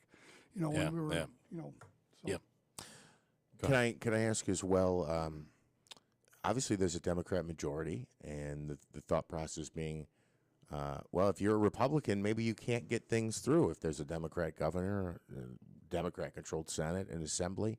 Can you talk about why people should support you as a Republican being in the minority and the challenges with getting legislation and advocacy passed for your district? We work in the middle. We work on both sides. We understand how we have to do this. We've proposed legislation, and the way the assembly works, the majority is going to control a lot what happens, but we can still get our legislation through, by handing it off to to one of our friends on the other side. And there's nothing wrong with that. We all work together. It's too bad that it's so partisan in the assembly, and I know it's that way in the Senate now, but things still get done. We got the holiday hunt bill was carried by Kerry Warner, and our side blocked it so it wouldn't be put to the floor towards the end of the session. That's something that it gave the holiday hunt. You're into the weeds. Explain what this is. I mean, okay, most the people holiday don't understand hunt what this is. A bill, or the DEC allowed you to hunt after a certain date in December, and it was after the holidays or during the holidays, and some of the snowmobile clubs and some of the hunters out there didn't want this. And there was a bill by Assemblywoman Warner that would give the Where's power. she from? She's from just above Lake George. Okay. And and it gave more power to the counties to opt in or opt out. Our side laid it aside, which means we don't want to propose that on the floor. We can do that. I saw it was laid aside. I went and talked to our floor leader. Said, hey, the counties want this. Explained it to them. Went over and told Kerry, hey, we're going to bring this to the floor. She was surprised. That's how we get things done. So did that ultimately pass? Yes, it did. Did it get through the Senate? I believe it did. I'll check on that. So that means that hunters will be allowed to hunt later during. Well, they are right now, They but are. the snowmobile clubs didn't. Some I of the see. hunters didn't want that, so Okay. it was brought back to the counties who have snowmobile trails. Who have that, right. The And county allow gets to them make this. to Understood. to vote on To it. make the decision. So that's the kind of things that we do. We debate on the floor. Our research team looks at every bill. We're very well informed. Every morning when I walk in the office, I got a staff member that briefs me on all of the bills that are going to be on the calendar for that day. So, we do our job. Can you talk as well? I was going to just try to Google this story. I remember it happening. Well, you talk about introducing legislation right on the floor. There had been a streak of years where nothing failed on the assembly floor, right? Because they go into committee and they kind of know in advance what's going to pass and what's not. And if there's a question as to whether or not there's enough support for a bill, they don't bring it out. Am I correct in that? You're absolutely right. And this year we saw the speaker come out on the floor many times to try to bring votes from his side to get bills passed. So it's all the work happens in committee. We've been able to stop bills in committee that that weren't good for the Mohawk Valley. Yep. So. So Brian, why should people here, people down in Oneonta, why should people vote for you for assembly? We do a great job. I'm not going to pat myself in the back. We have a great staff. We take care of the constituents, no matter if they're in our assembly district or they border our assembly district. I have the experience coming from the town level that I think every assembly or Senate person should have. And, and we're pretty lucky here in central New York. Are you saying you'd help somebody who's outside your district? Absolutely. If they call reached the out office. to you? We take care of it. Then we'll call the legislator who that person resides in their district. But we have the experience. We work very hard at this. As long as I can make a difference, I want to stay here. When I can, I'll leave on my own, and that's what we want to do. And all right. That's where we are. Brian Miller, let's do it again. Thank you. Thanks, guys. Appreciate it. We'll break. Coming up, we'll do Micah's free money question of the day. Chance for you to win $106.90. And also the Mohawk Valley Crime Stoppers Wanted Person of the Week. Is Tim Julian running for mayor of Utica? Well, it's actually rumored out there. We'll talk about that coming up in a second. Tim will be on the program in just a bit. 7:35 at WIBX. That sound? That's flowers putting up a fight. Thousands of them at the Alzheimer's Association Walk to End Alzheimer's, raising funds and awareness for a breakthrough in the fight against Alzheimer's and all other dementia. Join us at alz.org/walk. Take part in this year's Walk to End Alzheimer's on Saturday, September 24th at Rome Free Academy, 95 Dart Circle in Rome. The expo opens at 10 a.m. The walk will be held rain or shine. Find out more at alz.org. Hi, this is Rob Hilton. Here at Hilton Estate and Elder Law, we take the term planning seriously. Estate planning is meant to take the stress out of life's uncertainties, such as illness, disability, and death. Traditional planning is critically important, but some situations require special consideration. For instance, if you're a parent with young children, in a blended family, or in an unmarried relationship, you face unique legal challenges.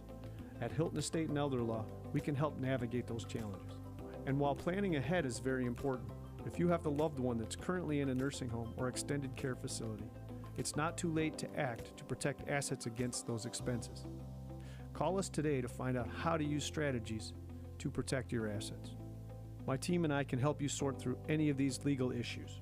I'm Rob Hilton, inviting you to call Hilton Estate and Elder Law for a free consultation. Hilton, you know the name, they know the law.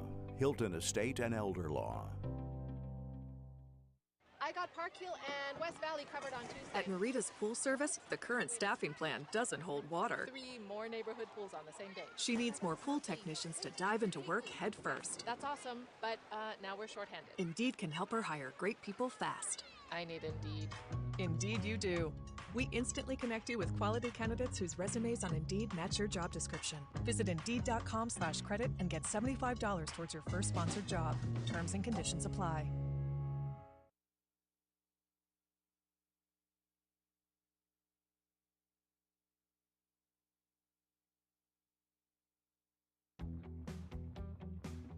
Every search you make, every click you take, they'll be watching you.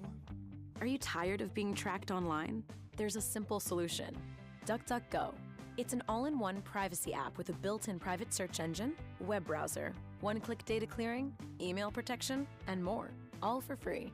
Download the app today and get the most comprehensive privacy protection with the push of a button. DuckDuckGo. Privacy simplified.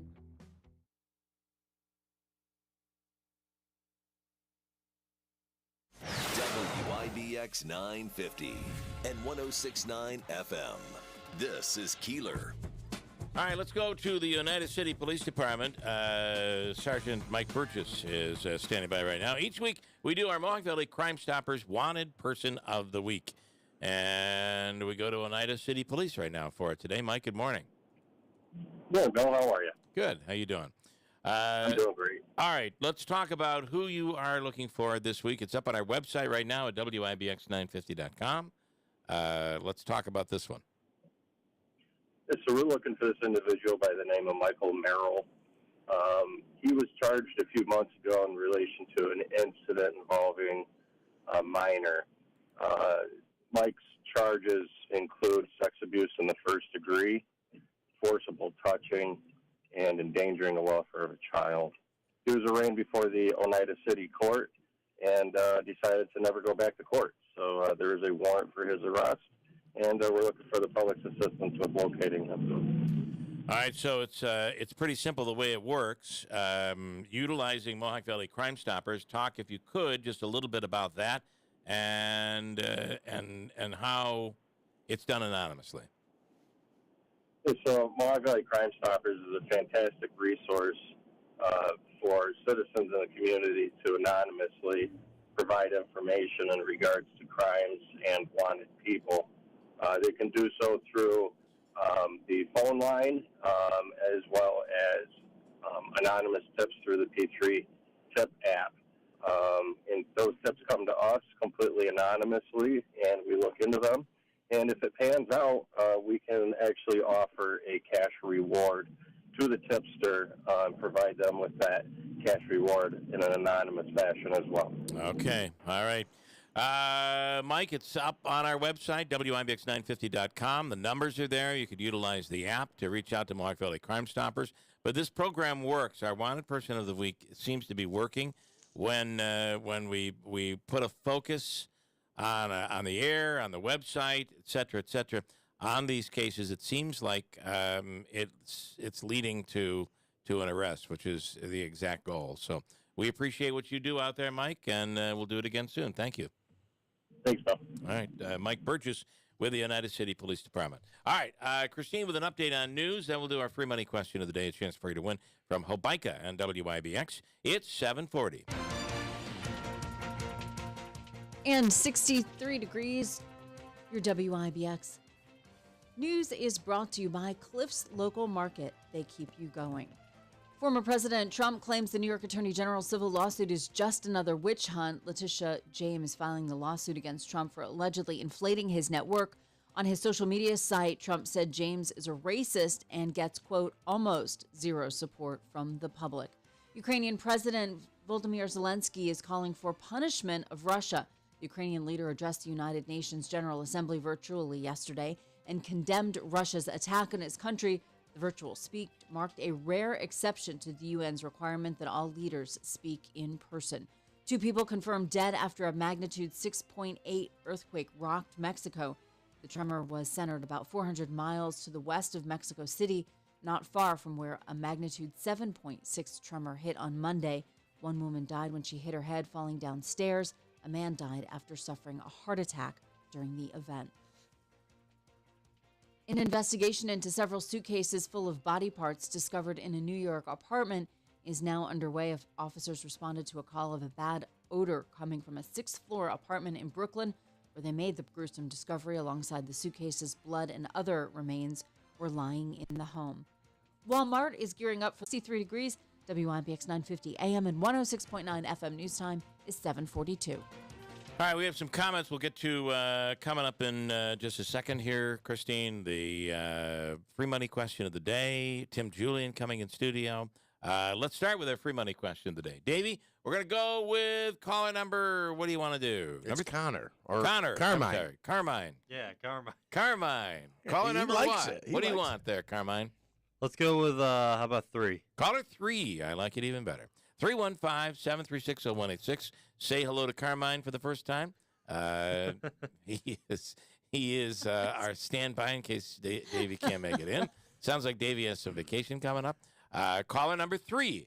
Great question. Totally doable. Your chance to win is right now. It's 315-736-0186. Plus, I got a brand new consolation prize this morning, which even if you win the money, you'll still get the consolation prize. I'll explain that, along with the Potting Shed Antiques, a $50 gift card. We have some comments rolling in here. We'll get to some of them, but the most pertinent one here is people complaining the Uncle Smitty show is not on today in the other room. They want to know who this Carmine is. Who is this Where's Carmine? Davey? I want to talk to Davey. Who is this guy? All right, we'll take caller number 3 as well. Oh, and I forgot to mention, we'll throw in a table for 4 for Fat Cats Comedy Club, Saturday night's 9:15 show.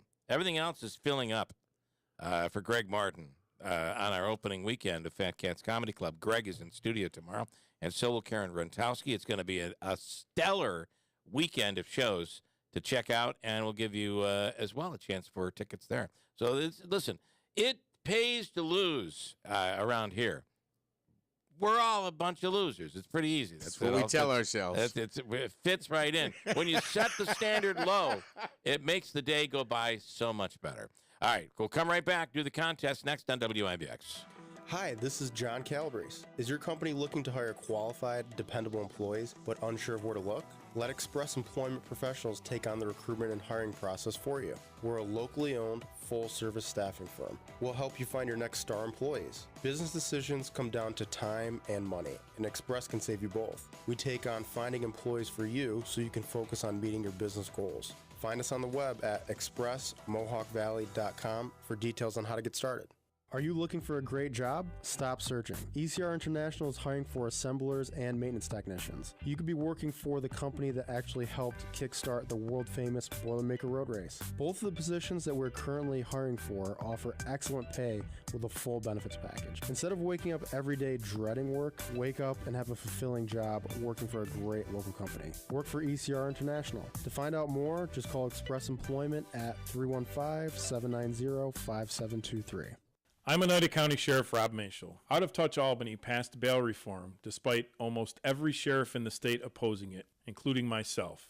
This makes us less safe. Corrections officers are in danger because of the HALT Act, and now new gun restrictions have sadly targeted law-abiding citizens. I will continue to fight these unsafe, unpractical, and even unconstitutional laws. I will also continue to help keep our communities safe. Our children are safer in schools because nearly every school district in Oneida County has a trained member of the Sheriff's Office on duty. In Utica and other municipalities, our deputies stand with police to assist them because of an increase in crime. The men and women of the Oneida County Sheriff's Office are making a positive difference. I'm Rob Mashel, and law enforcement is my family. Your safety and their safety matters to me. This November, please vote for me to continue as your Oneida County Sheriff, paid for by the Friends of Rob Mashel. Montessori Preschool at Notre Dame Elementary School was voted #1 in the Observer Dispatch's Best of the Best. Enrollment for this year is still open, so apply now to reserve a place for your child. Montessori at Notre Dame Elementary School is for children 3 to 5 years old and follows the educational principles of Maria Montessori. Our teachers and assistants work one-on-one and in small group instruction to help children develop their potential in an engaging environment, inspiring creativity, better self-discipline, and self-correction and assessment. At Montessori at Notre Dame Elementary School, language, art, science, math, and geography are all part of the curriculum. In Montessori classrooms, children make creative choices in their learning, while the classroom teachers offer age-appropriate activities to guide the process and help children become lifelong learners. Enrollment is still open, so apply now. For more information, call 315-724-5118 extension 35 or visit NotreDameUtica.org. That's NotreDameUtica.org. WIBX 950 and 106.9 FM. This is Keeler. All right, here we go. Here we go. It's our Thursday morning, first day of fall, and I have on the line Sean in Boonville, ready to take a shot at winning our free money question of the day. Good morning, Sean. Top of the morning to you. Top of the morning to you. Top of the morning. All right, you're gonna love today's. There's no phone a friend on this one today, but you're gonna love this because it is basically multiple choice. So you get to pick one, and it's A, B, or C. Okay. Are you ready? Good. All right. Thanks ready. for sparing me again Okay. here, by the way. Here we go. Here is your question. I'm going to read for you 3 different, basically, versions of an iconic treat. I'm going to give you 3 different versions. One of them is not real. I'm sorry, of an iconic what? Treat. Treat. Okay. You'll recognize it. Why don't you just say, listen, Sean, why don't you just That say, was great. I'm sorry, what in the hell are you talking about? I mean, you know. All right, here we go. I'm going to read 3. Now, these are available online, but one isn't. I'm going to read 3. 2 are available online. 1 doesn't exist. You have to tell me which one doesn't exist. Does that make sense? Following you. Okay, all right, here we go. We're talking about, this bothers me. I get very bothered. Like, one of my favorite candies is the Reese's Peanut Butter Cup. And now, today, you've got 90 versions of it. You go to the store, you can't even find the classic anymore. Oh, this is a Reese's Peanut Butter Cup with, I don't know, Rice Krispies treats or pretzels or M&Ms in there. White chocolate. Stick with, or white chocolate. Stick with the original. And I feel this way when it comes to Oreos. Oh, me too. Same The thing. classic Oreo is I do like double stuff, though. The classic Oreo is the thing. So, there are versions that are out there that'll shock you. I'm going to read 3 of them. 2 are correct. Tell me which one isn't real. Are you ready? Got it.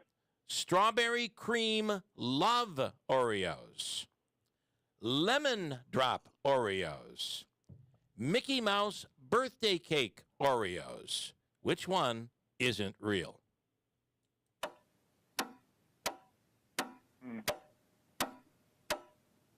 Strawberry Love. You're going to go with the Strawberry Cream Love Oreos. You're not going to believe this, but that's available online. Get out of here. The Strawberry Cream Love Oreo you can purchase online, and it's a double stuff, by the way, for the record. And Maybe it's lemon drop. lemon drop is the one. Yeah. Really? Yeah, it's not available. But there are lemon Oreos. The Mickey Mouse Birthday Cake Oreo is available. You can buy that one online. Yeah. Well, you had a 1 in 3 shot. I mean, it's better than most times, to be honest with you. Better than most opportunities. But as a consolation, here's what we're going to do. I don't know if you know it, Sean, but guess what's open because it's hockey season? The 72 Tavern and Grill has reopened at the Adirondack Bank Center. And we're going to give you a $25 gift card to the 72 Tavern and Grill. We'll also give you a chance at a table for 4 at Fat Cats Comedy Club this weekend. You can talk to Carmine in there to he'll hook you up, all right? Thank you much. All right, Sean. Thank you. Stand by. Carmine, or a.k.a. Connor, will take care of you. I hope By you the have way, a good rest of your morning. And in a little bit, Sean had already won a while back, had won the gift card to the Potting Shed Antiques. So we'll give that away coming up in a few minutes. Cool. Get a chance there. Cool. He is the former mayor of Utica, now a county legislator, and apparently is in talks with another former mayor. They're negotiating over which one of them is going to run for mayor next year. It's like the old saying, the opponent of my opponent is my campaign advisor. Yeah. Here's Tim Julian. Good morning, Tim. Good morning, guys. How you doing? What the hell are you thinking? That's my only question. That's all. Things need to be stirred up a little bit. I think it's been a little too placid in the city for the last few years, and we're just kind of trying to, speaking to. I'm not sure if describing the city of Utica's current state as flaccid, if I'm comfortable with that, but I do find that stirs things up as well, Tim. Yeah. Placid with a P, Bill. Oh, with a P. Oh my goodness. What is happening this morning? I thought that's what he said, but then when you put in your term, I said, well, that fits. That would have worked, too. Well, you can see where my mind's going. And got a very strong show this morning. See why my wife is very unhappy these days. So. I think you can get some things with that. I'm not sure. Yes. Okay, let's move on. Anyway. Did you hear they have Mickey Mouse Oreo cookies? They're delicious. All right. So I've not had them. I'm a purist also, like yourself. I leave certain things should be left alone. Leave your coffee alone. Leave your pizza crust alone. Leave your Oreos alone. Things like that. Let's just calm down. All right, we're going to calm down, and there's a field out there. Samantha Colosimo Testa's one. Celeste. Bob Cardillo. Joe Marino is being tossed around. There are a lot of names out there. And yesterday, Dave Raffaello said he's not necessarily pleased with the field and feels that either he or you are going to have to run. Yeah, look, I don't think it's an exciting field that's out there, and not so much exciting in the ways of a person that's, it's just, as you look at this, I mean, myself, I have a large investment in the city of Utica. Dave Raffaello has a large investment in the city of Utica. We're both business people. And we talk about things like this. And obviously it's kind of funny to some people that 12 years ago, 14 years ago, Dave Raffaello and myself probably wanted to stick a fork in each other's eye. Right. But we've gotten past that. And I guess the only people who can really describe it best are the people who've been in the job and know what it entails to actually do the job. And I think that's why we look at some of the skill sets of, what's of the folks that are out there being named off, and there's some curiosity. There's certainly some concerns, and As we look at it, that I know people have approached him. I know people have approached myself, and we've approached each other, and just said, gosh, what's going on? I mean, whether or not that happens, that we've got a ways to go yet, and we've certainly got a midterm election cycle to get through already. But it's I don't know if you've ever seen the movie The Candidate with Robert Redford, but an old time movie with that, and it basically surrounds this entire campaign for Senate office in California. It gets all done, and the Redford's character wins, and he's sitting in his hotel room. They go, "Come on, let's go down and meet your people down at your victory celebration." He looks up at his campaign manager and says, "Well, now what?" Yeah, and, now what? As interesting as it is to talk about the actual run for the election, yeah, the city faces real problems, and New York State is doing its damnedest to make those problems worse. Yeah. And if we need to look at anything, look at the homeless crisis that's facing us in the city of Utica and on the streets of the city of Utica. People talk about zombie movies. Gosh, zombies are coming. Zombies are coming. But if you look at some of the homeless population that are walking the streets, it's almost like we have them here now, and not to equate them to zombies, but my gosh, look what we deal with. And inhumane to take some of these people off the street. Yeah. And put them into a warm bed with good meals and drug intervention. You can't do that. You're taking away their personal rights. Well, what rights do they have while they're living on the street, though? I have questions like that all the time. And it's sad and it's crazy. There's that one spot. There are a couple of spots where you pull up at the corner, and it is the zombie comparison, Tim, is not far off, sadly. Yeah. I mean, and do it at night sometimes. Do it when it's late at night, and when most people are home and in bed asleep, and you see what our police officers deal with, and with the officer-involved shooting last week, certainly absolutely a sad situation, but it's sad that our police officers, bright young men and women of the Utica Police Department, have to be put in a situation where someone wants to end their life and decides to utilize them that's as really the vehicle what happened. to do that. And that's really, if you looked at the body cam footage and you read the 911 footage, this is what it was. And this is suicide. This is epidemic of a problem that New York State, while they're giving away money to tenants, they're giving away money to college students, they're giving away money to this one and that one, and everybody under the sun is not addressing this problem. This is the root cause of all the problems we have. It's not going to be solved by gun control. It's not going to be solved by all these other things. It's going to be solved by us facing the 800-pound gorilla in the room, which is mental health issues. That's the sad part, is no one wants to do that. Can I say, we played audio cuts, and we'll play a few more next hour from the video. And I have to say that the man Litz actually references that. I'm a veteran. You let me down. You did not take care of me when I needed help. I mean, this guy, not only is he reaching out for help, but he's giving you the assessment of the whole situation. He's giving you a roadmap of why he is where he is. Yeah, which is terrible. That's terrible. That's terrible. So he had his back turned on him. It sounds like it sounds like you're pretty close to stepping in or moving. Listen, as county legislator, I enjoy that job very much. I work with a great group of legislators on both sides of the aisle. I went in there with some things that I wanted to do, a checklist, if you will, of some things I wanted to do. And we still have a huge issue sitting over me, which is St. Elizabeth Hospital's facility in South Utica, which will be going offline in another year or so. There is no reuse for that. It sits dead center in the middle of my legislative district.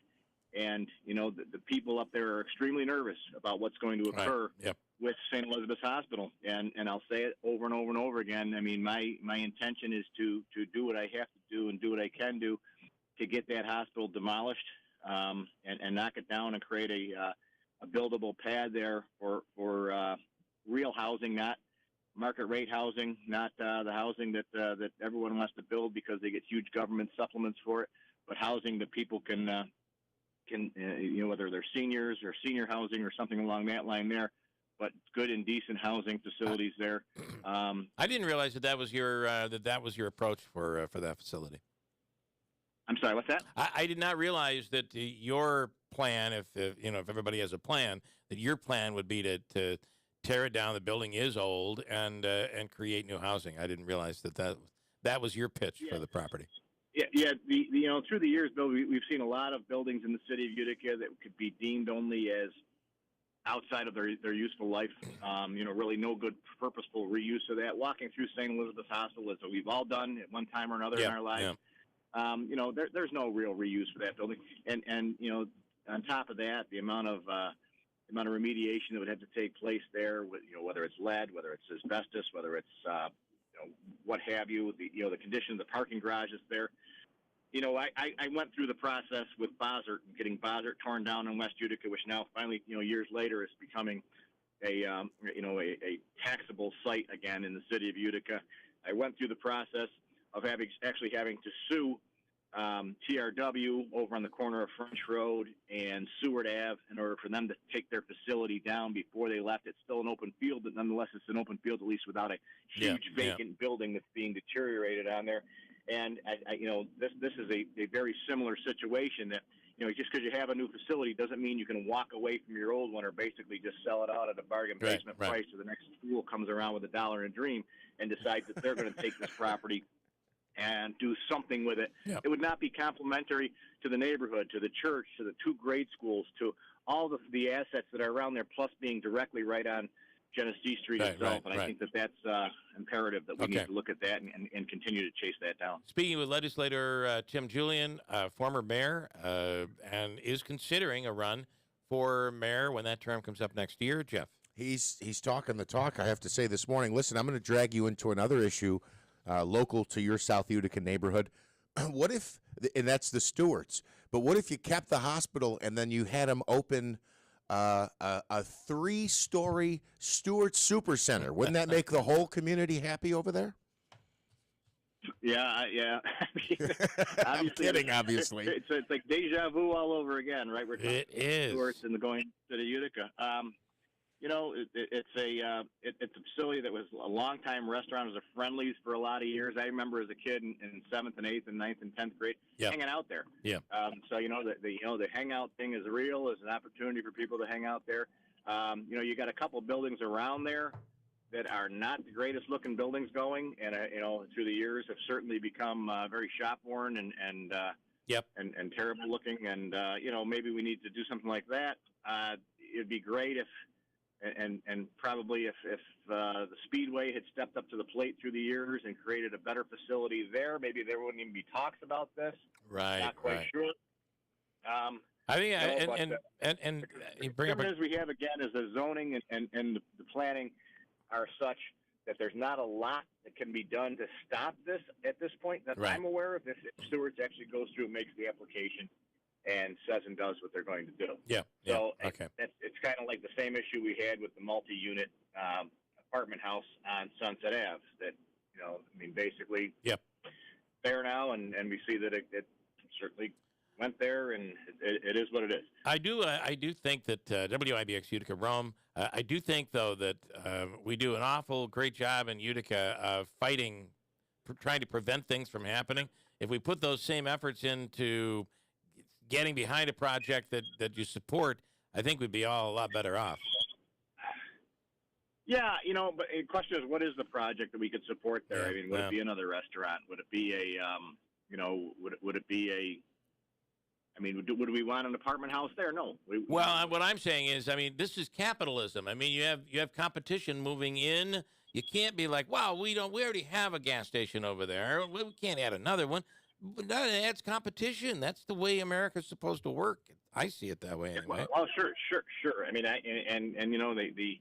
My thing is, as an elected representative, I have to side with my constituents. I understand. And people do forget that now and again, that at the end of the day, you're there to represent a portion of that constituency on a certain project and certain ideas. It's not, you can think that this is the greatest thing going, but if 99 of 100 of your constituents say, no, we don't want it, then it's your responsibility to go out and represent them as their representative. And Fair enough. Hey, they don't want it. So what are we going to have there otherwise? Okay. So that's the whole thing. So, that's where we kind of go down a path. And everything I've seen with Stewart's is they do become good neighbors. And if it does happen there, then I think that they're going to do a yeoman's job of putting it together. But at the same time, if the residents don't want it there, then the residents shouldn't have to. Anything else? Deal with it. Anything else, Jeff? Taking the houses down to the corner and traffic issues. All these concerns have to be allayed before anything can really go in there. Okay. All right, we ran down a list of possible mayoral candidates that we've heard discussed. Marino, Celeste, Cardillo, Julian, Rifero, Sam Testa. I just got a text message from a name that we didn't mention, Morehouse. I didn't mention Morehouse. This That's was another name. You're this right. is his comment. Tim sounds like he's already campaigning. Although I have other things to do, we've come too far in this city to let it go. So you'll be hearing from me soon. I'll leave it at that. Wow. I thought Morehouse would be one that would. I didn't think he was serious about running. I'm going to say that. But we've been hearing about this for quite some time. Look, I talked to Billy on the street the other day. I saw him there, and he's, he was out walking with his wife and his dog, and I pulled over. I said, "Mr. Mayor, where you going?" And he starts to laugh, so. Bill would be a great, Bill's been in office for a few years as comptroller. He's done a good job. And as I see Bill there, too, Bill would be a great addition to this race, I think, and certainly would garner a lot of support from a lot of people. So I think that certainly is an opportunity for another candidate out there. I think the idea is, as you're seeing, is that people want to be part of this progress. People want to be part of what's going on in the city of Utica. People want to be, and might I say, dare I say, I laid the foundation for a lot of the stuff that's going on by demolition, by acquisition, by some of the things that happened, by putting the city on the right financial footing. And now as we see this, my biggest concern, largest concern, and not only for the city of Utica, but also for Oneida County and also for the state of New York, is the money is going to dry up. It is. So we're pretty money happy right now, but that's going to go away. We are money happy. We are like frat boys. Yeah. And sorority girls, and we're throwing the money around the bar like crazy. But that's going to go away, and it's going to go away sooner rather than later, and probably over the next 4 years that someone's going to be in that office, that's going to go away. And these easy decisions that are being made now are going to turn into really tough and really difficult decisions. And the difficulty we have hiring right now is going to be exacerbated tenfold because we're not going to have the money to pay the prices that we have necessary. Right. The services are going to need to go up, and at the same time, the people that are out there willing to work are going to continue to stay down. And if this country crashes into a deep recession, which all indicators point that it probably will, it's going to get real bad real quick. Yep. And, this is some stuff that, I pointed to some of the things we were doing at the county right before the coronavirus shut the entire country down. I said, look, things are happening. I'm not saying I'm clairvoyant. Believe me, I'm not. But at the same time, you got to look at these indicators that are out there that are certainly showing that we're going to have a tough time fairly soon. And it's where we position ourselves today. And the thing about it is, you're almost being set up to fail because it's like here's $60 million. Spend it however the heck you want to spend it. Go crazy. Have a good time. Well, then guess what? It's almost like Brewster's Millions with Richard Pryor years ago. You spend all this money and you get used to spending it. Yeah. And, well, you better spend it wisely. You better spend it wisely the best way is to spend it in a way that could generate money down the road. But all right, Tim, interesting. By the way, there's one name we didn't mention that could potentially, and actually, in Vegas, he actually is one of the higher odds for running, and that's Rob Palmieri. So let's not forget, anything could happen here in I think his cousin Roberto Palmero is going to come into town, and I think he just registered. And I think Roberto is running the organic campaign to get rid of term limits. I think that's really what's going on. All right, Tim, thank you. We appreciate the time. Good luck. It's very interesting. You got some people talking. Thank you.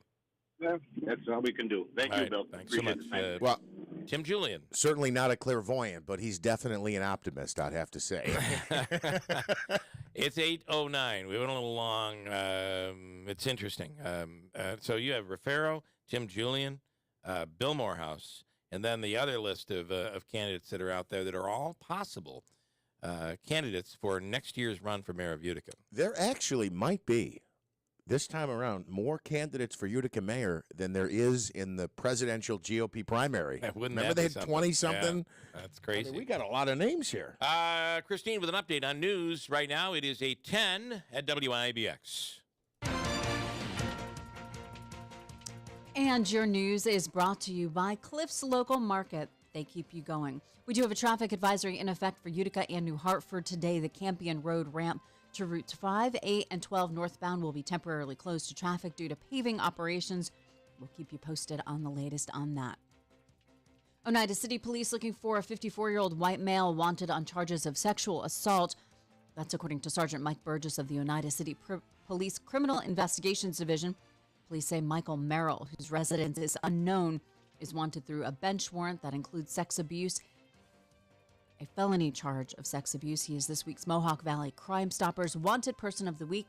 You can see his photo at WIBX950.com. The public getting its first look at a fatal officer-involved shooting earlier this month that resulted in the death of David Litz of Utica. Police have released portions of his 911 call on the evening of September 12th, as well as body camera footage from officers involved. We do warn you, the video contained in the post shows the fatal shooting of David Litz.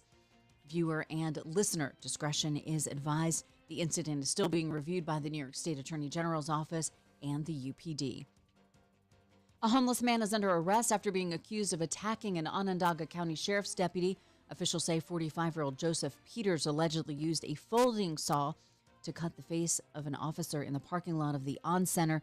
The deputy was taken to a nearby hospital for treatment and was later released. Peters is now facing several charges, including assault. The latest data from the state shows there's been an increase in the spread of COVID-19 around central New York. The 7-day average infection rate currently sits at 10.43%.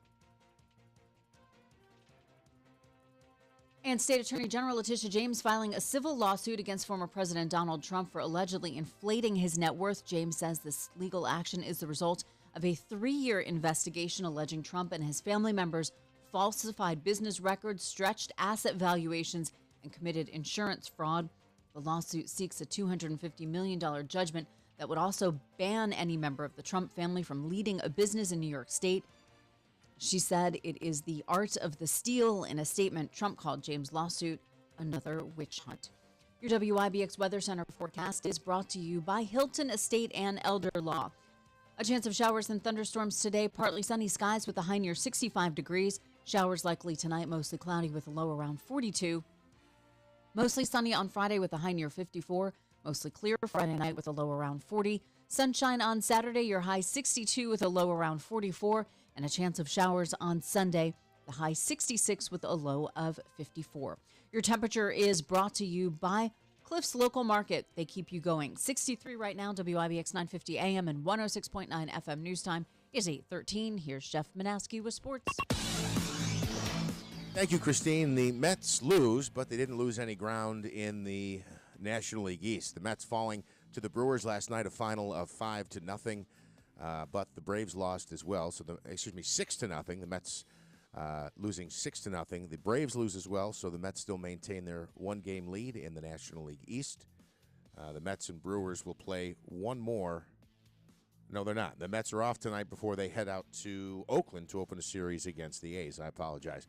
The Yankees are still home.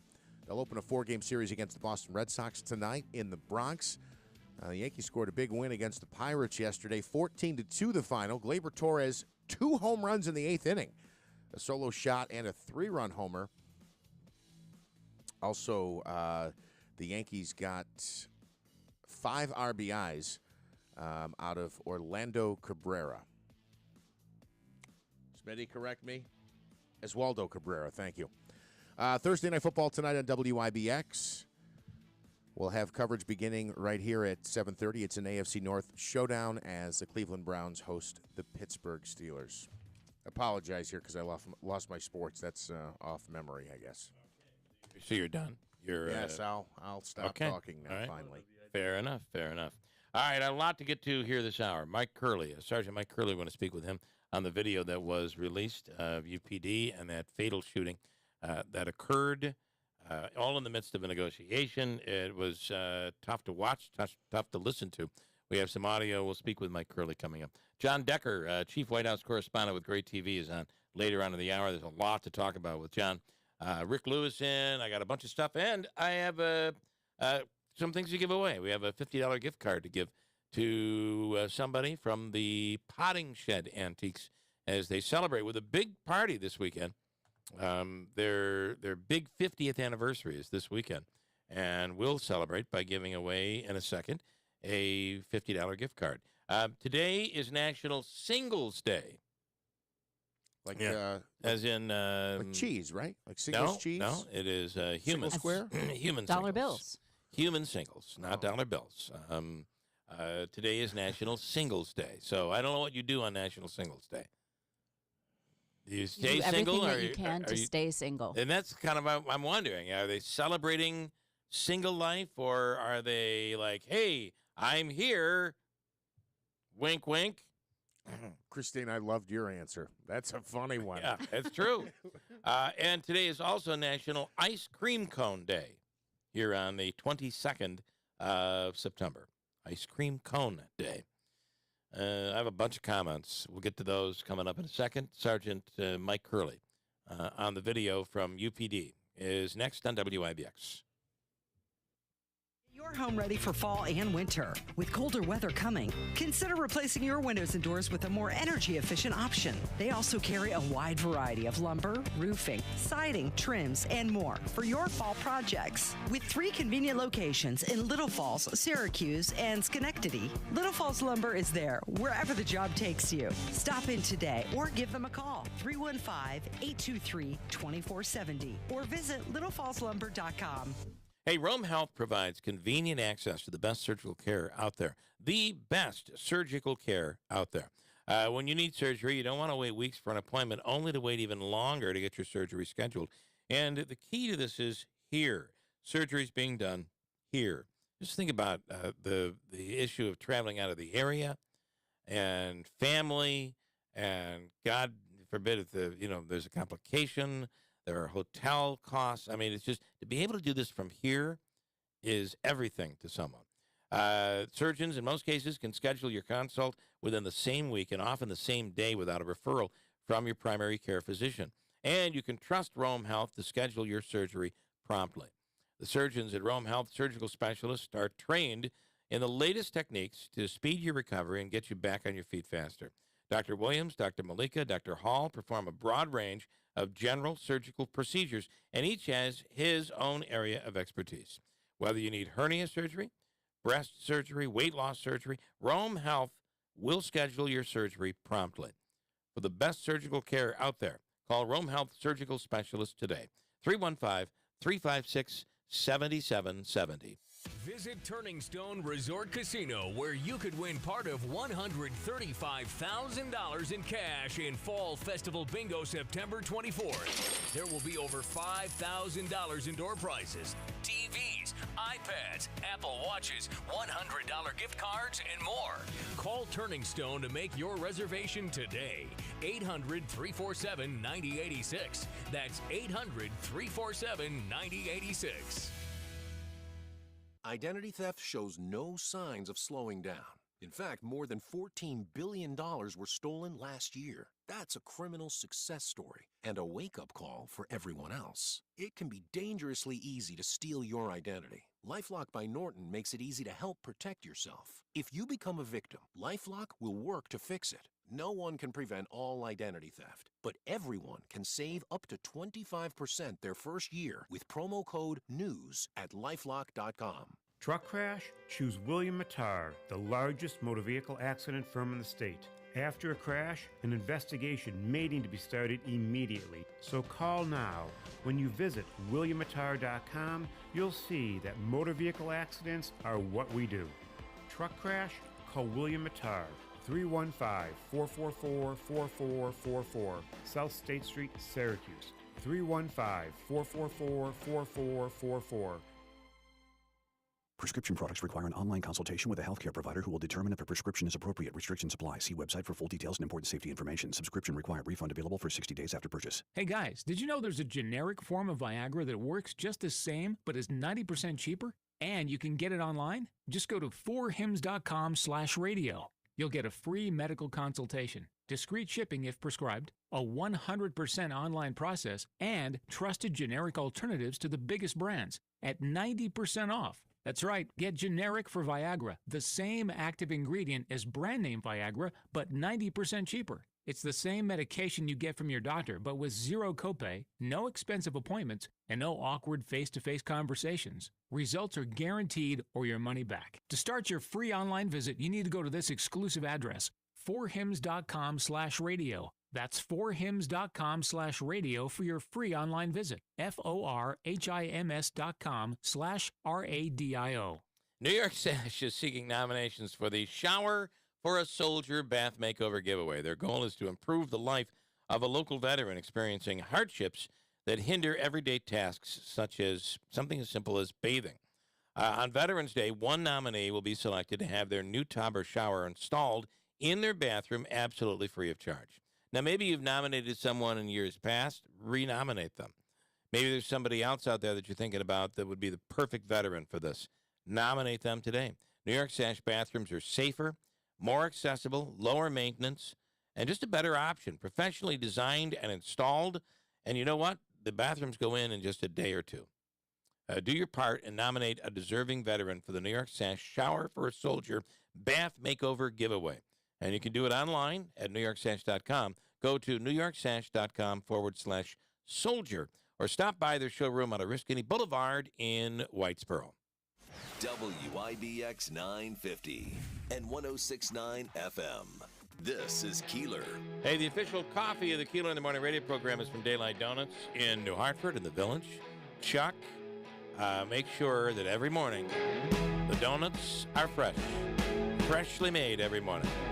The bagels, New York style bagels, fresh every morning. And of course, there's the coffee, like 10 or 15 flavors of lattes you can do.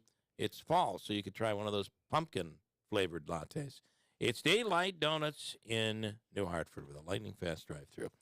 All right, we played audio from the video that was released yesterday. Let's play one more piece here. This is showing how police were negotiating with the man, Litz, at a point where he was charging them with a knife. Here is audio. Put the knife down. The knife down. Put the knife down. Put the knife down. Put the knife down. Put the knife down. Put the knife down. Put the knife down. Put the knife. I don't know how you cannot conclude that was suicide by police. That wasn't suicide by police. It seems like he was looking at that point to end his life, which is terrible. Sergeant Mike Curley is with UPD on the line right now. Mike, good morning. Good morning. So, a lot of people, and still we're hearing, why not? Couldn't you shoot his legs? Couldn't you? I mean, it's easy to look from outside and look at this. Armchair quarterback. Yeah. Do it right. But at the same time, I don't know if you cannot ignore the fact that the real time, how this was all going in real time, how this was moving so quickly, how there were bystanders, everybody trying to negotiate. He's having clearly a psychological moment. He has a weapon. I mean, there's so much going on here, all at the same time. Yeah, I mean, it's certainly a very tense and evolving situation at the time, and I don't think our goal was to change the opinion of people by putting this out. The public, over the course of police reform and stuff, has demanded police transparency and accountability, and we really just wanted to show, like you just said, how it transpired in real time, what the officers were thinking, how they acted in that particularly violent situation, and unfortunately the outcome that Mr. Litz perished in this incident. But, we just wanted to put it out there in some format that was viewable and accessible to the public. The entire dump, as you guys know, is over 40 gigs. It's just not feasible for us to put all the raw, unedited data out. So we clipped together the most important points we thought we could to show how that event transpired. Let me ask you this. I want to play two real short clips here. One of these may actually be you. I'm not 100% positive, but people are saying, about the non-lethal techniques. There's a couple comments here I want to play. This is one about possibly using a shield and a taser, and then By the way, Mike, were you on the scene? I was, yeah. Yep. Here's the audio. Try to get a shield and go up with the taser. You got him outside. My taser's. We don't need to drive. We don't need to Let drive. him He's sit in up. the house by himself.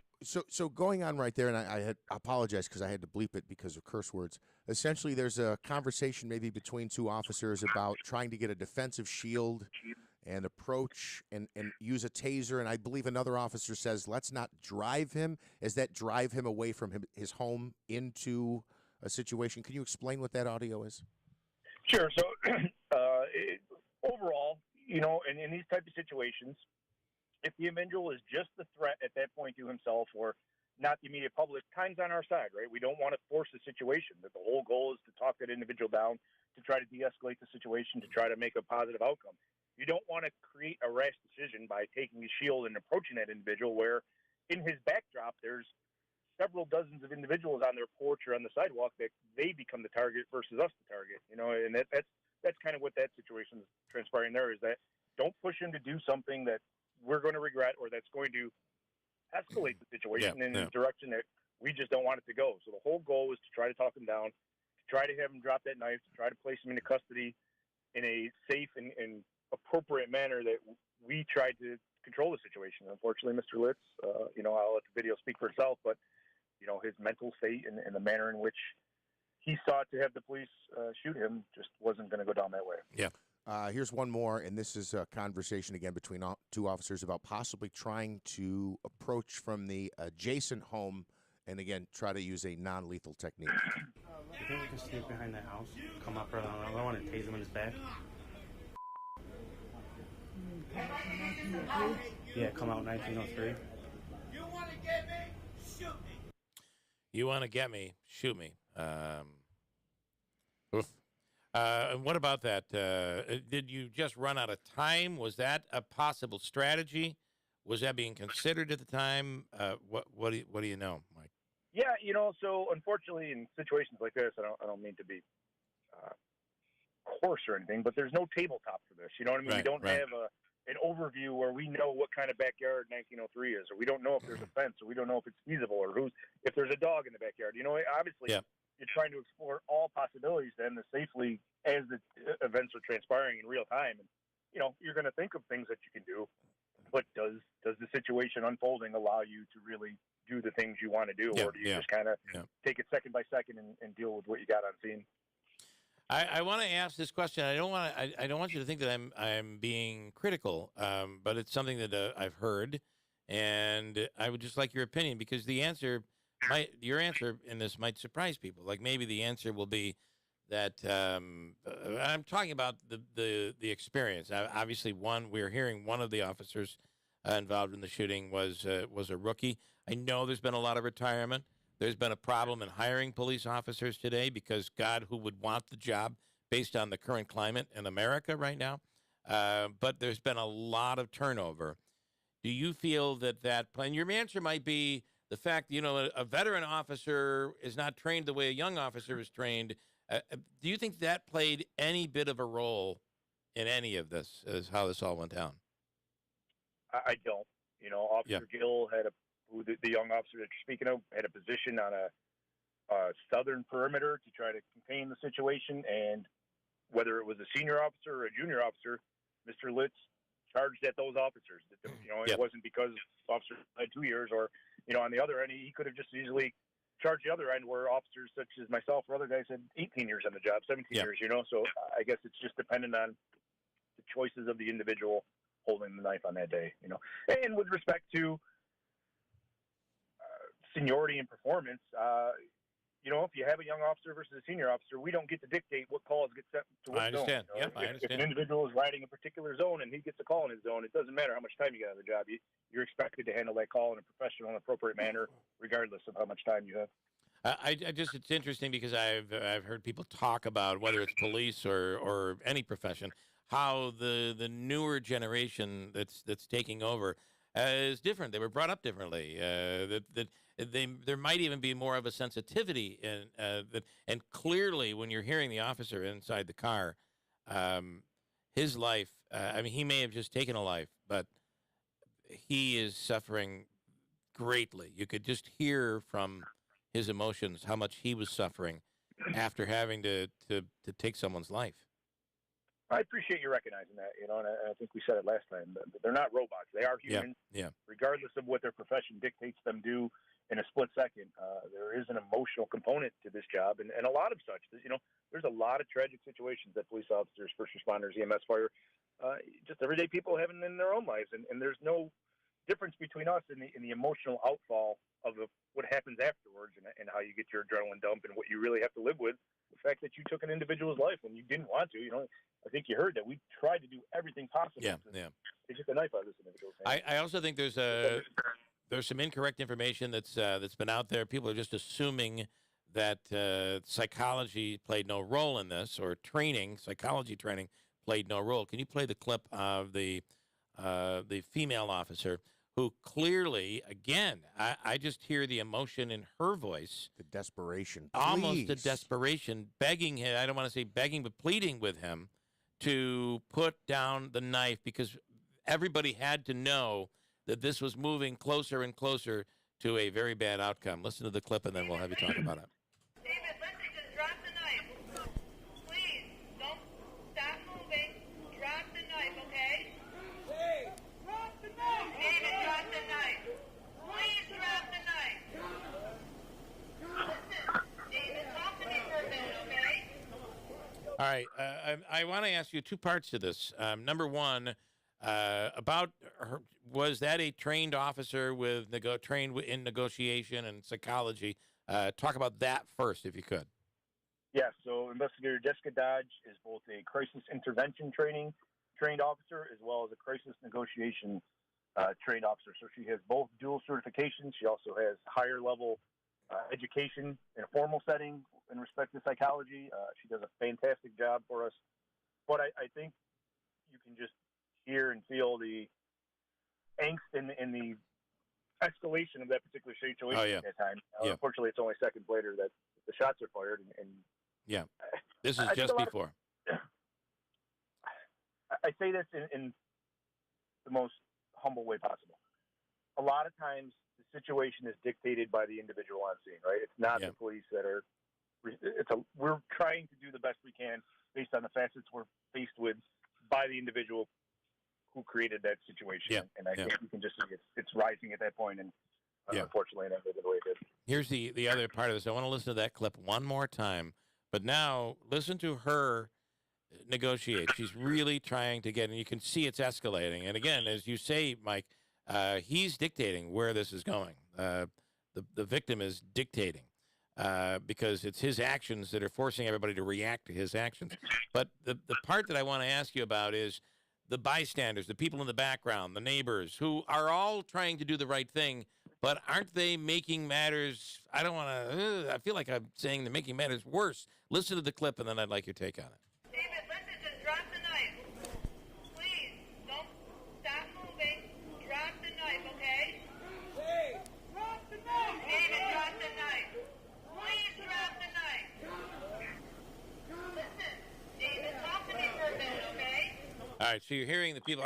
I know what it's like when I'm doing an interview and everybody's piping in, and I've got somebody where I want them, and in an interview, and it's just distracting and confusing and almost making matters worse. I can't imagine what was going on for police there when the public is getting involved. Doesn't that actually make, as much as they're trying to help, doesn't it make it worse? Well, it certainly didn't make it better. But, Mr. Litz, according to the public there, was a beloved figure in that neighborhood. He helped them a lot. He mowed their lawn. You heard people call him Santa Claus. So you certainly understand, and I think that's the lost part of it all. There were many, many witnesses who now also have to live with the fact that they witnessed the police, unfortunately kill an individual. So, they're certainly going through their own set of emotional distress at this point. And, back to the original question, it wasn't helpful, but understandable, I guess. I mean, you'd like to, as I said earlier, you'd like to put up a wall around everything, and just it's her speaking to him with no outside forces at all. But you can't do that, and you're never going to be able to do that, right? That's just impossible. No, certainly not in an urban environment. More often than not, there are several more witnesses than the situation would otherwise dictate or necessitate. But it is what it is. It's a part of the job that we have to deal with, and just hope that the bystanders are safe. And in a situation like this occurs, that there's no gunfire that reaches past the target.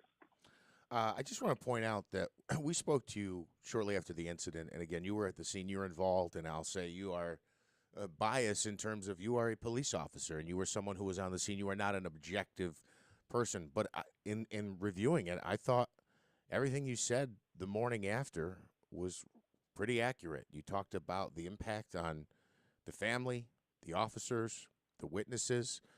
You talked about how all these things kind of come together, and it's a tragedy for everybody involved. I want to ask you more about the neighbors for a minute. Some of the statements he made, I struggled to make sense with, and I didn't know if you could shed any light on this. When he talks about being a Marine, being in the Marine Corps, how Officer Dodge says, we appreciate that. And then he gets into this thing about, you spit on me, you beat me up 2 years ago. Was there an incident that you're aware of with police, or could he be talking about what are your thoughts on situation, that? Or Yeah, I don't know. Not with the police. He also makes some statements there that you heard that we killed his brother 10 years ago. I don't know if you heard that in the video. We have not been able to corroborate any of that, and you just don't know what someone's going through in the throes of a mental health crisis. Unfortunately, and what kind of actions and statements they make. Was it all? Do we know anything about? I realize toxicology reports probably are not back yet, but was there any evidence of drugs or alcohol involved? Again, it takes in a situation like this. Typically, we get it back within 90 days. The toxicology and post-autopsy results. I would imagine maybe longer, considering the situation here. We just won't know until. All right, Christine, go ahead. No, I didn't. Oh, I thought too. You were thought your hand was up. Okay. One more on the officers. Yep. How long is leave? Does it depend on? I'm sure it depends on how they're dealing with it. But is there a standard time that the officers are placed on leave? Is it until the investigation's over? I mean, it's going to be individually dependent. If one of the officers are ready to come back, he'll be back. If the other one needs some more time, we'll certainly give him more time. We don't. We that officer has to go on and have the rest of his career too, and we need him healthy both mentally and physically. And we're certainly not going to bring him back at a premature time where that's in jeopardy. Well, and I imagine that for the officers involved, you go through this period where you're second guessing yourself. Should I have done this? Could I have done this? And I think that's all part of the mourning process that anybody would deal with. So I can't imagine what they're going through right now. Yeah, you said it great. It's going to take time. Who knows? People that have been in tragic, traumatic situations, and you relive the event, even if it's years later, in some kind of capacity, whether it's just kind of figment or live, and we'll give them the best help we possibly can. All right. Mike, I appreciate you guys have done a very noble job, I feel, of trying to make sure the public is informed. There's a lot of information that has come out, and I think that being frank and honest with the public, I think is the best process to go forward, and you guys seem to be doing just that. Well, Bill, thank you and your show and the rest of the guys there. And Christine said, you always give us a voice. You allow us to talk, and it's really helpful to get the word out. So thank you very, very much. All right, Mike. Thanks so much. Mike Curley, UPD, and never an easy situation, right? No. Hold on. You want to comment on it? We can take some of that. 315-736-0186. I've got a bunch of other stuff to get to before we get out of here this morning. It is 8:39 at WIBX. I'm Brian Miller. As your assemblyman, I've been advocating for upstate New Yorkers like you. Crushing costs because of inflation and state policies have made it harder for all of us. We've all been tightening our financial belts, and I've voted for Albany to do the same, while I continue to fight for you. Upstate's economy has unique needs. I vote to remove burdens to job growth and small businesses, stand with farmers, and work to bring broadband to our region so our communities aren't left behind. I work in a bipartisan manner, advocating for our veterans, ensuring home care workers fair pay, and fighting for education. including the trades. I stand firm against those who infringe on our Second Amendment rights and endanger our communities with disastrous policies such as bail reform and the HALT Act. My promise is I will continue to fight for the issues that matter to you. Vote Brian Miller for Assembly. Experience, leadership, and results make Brian Miller the only choice. Paid for by Brian Miller for Assembly. You wash your hands and brush your teeth, but what about your nose? How do you clean your nose? With Navage. Navage pulls saline in one nostril, around the back of the nose, and out the other nostril, flushing out allergens, mucus, dirt, and germs, and it's why nose cleaning is the next evolution in daily personal hygiene. People try Navage for lots of reasons: sinusitis, allergies, snoring, things that make it hard to breathe through your nose. But over time, they also find that cleaning their nose makes them feel better, a lot better. Nearly 3 million Navage users have written more than 100,000 reviews, averaging 4.7 stars, saying things like, "Best product I've ever used," and "Amazing, I love my Navage." That's because Navage helps you breathe better, sleep deeper, and snore less. But the biggest payoff is improved health. Here's the key point. Navage is good personal hygiene, and it's going to help you stay healthier. At Walmart, Walgreens, CVS, Rite Aid, Bed Bath, Target, and online. Navage, Navage. Clean nose, healthy life. Hey, if it's Mazda's Season of Discover sales event, you know it's Ricky Z and Steve Ponte Mazda. It's going on right now. It's Steve Ponte Mazda with over 100 new Mazdas on the way. For the sales event, you can save when you finance or lease any new 2022 Mazda. I did it with a 2021 Mazda. Love my vehicle. Mazda has been continually winning awards and is increasingly a loyal family of drivers enjoying Mazda's incredible engineering. Also, right now, Steve Ponte Mazda is hiring. You can become, there are many opportunities, service technicians, salespeople, and it is just a great place to work. It's a different atmosphere. So, at Steve Ponte Mazda, Ricky Z says, let's make your deal on a Mazda and see why it's always easy to do business with the family-owned and operated Steve Ponte Mazda, Commercial Drive in Yorkville. Sometimes my inner me wishes it could have a do-over. I mean, I wish I'd traveled more. I wish I'd never cut my bangs. I even wish I hadn't chosen the bank I did. Well, some do-overs are easier than others. You should make the switch to Adirondack Bank. They're a local bank with friendly people and competitive products. I just opened a hometown checking account. There's no fees or minimum balances, and I even get online banking and mobile banking. Well, switching to Adirondack Bank really does sound like the do-over I need. Oh, but I still wish I'd never gotten that spring break tattoo. That one is harder to fix. Make the switch and open your hometown checking account today. There's a minimum deposit of $25 to open the account. Visit your local branch or online at adkbank.com for more information. Member FDIC.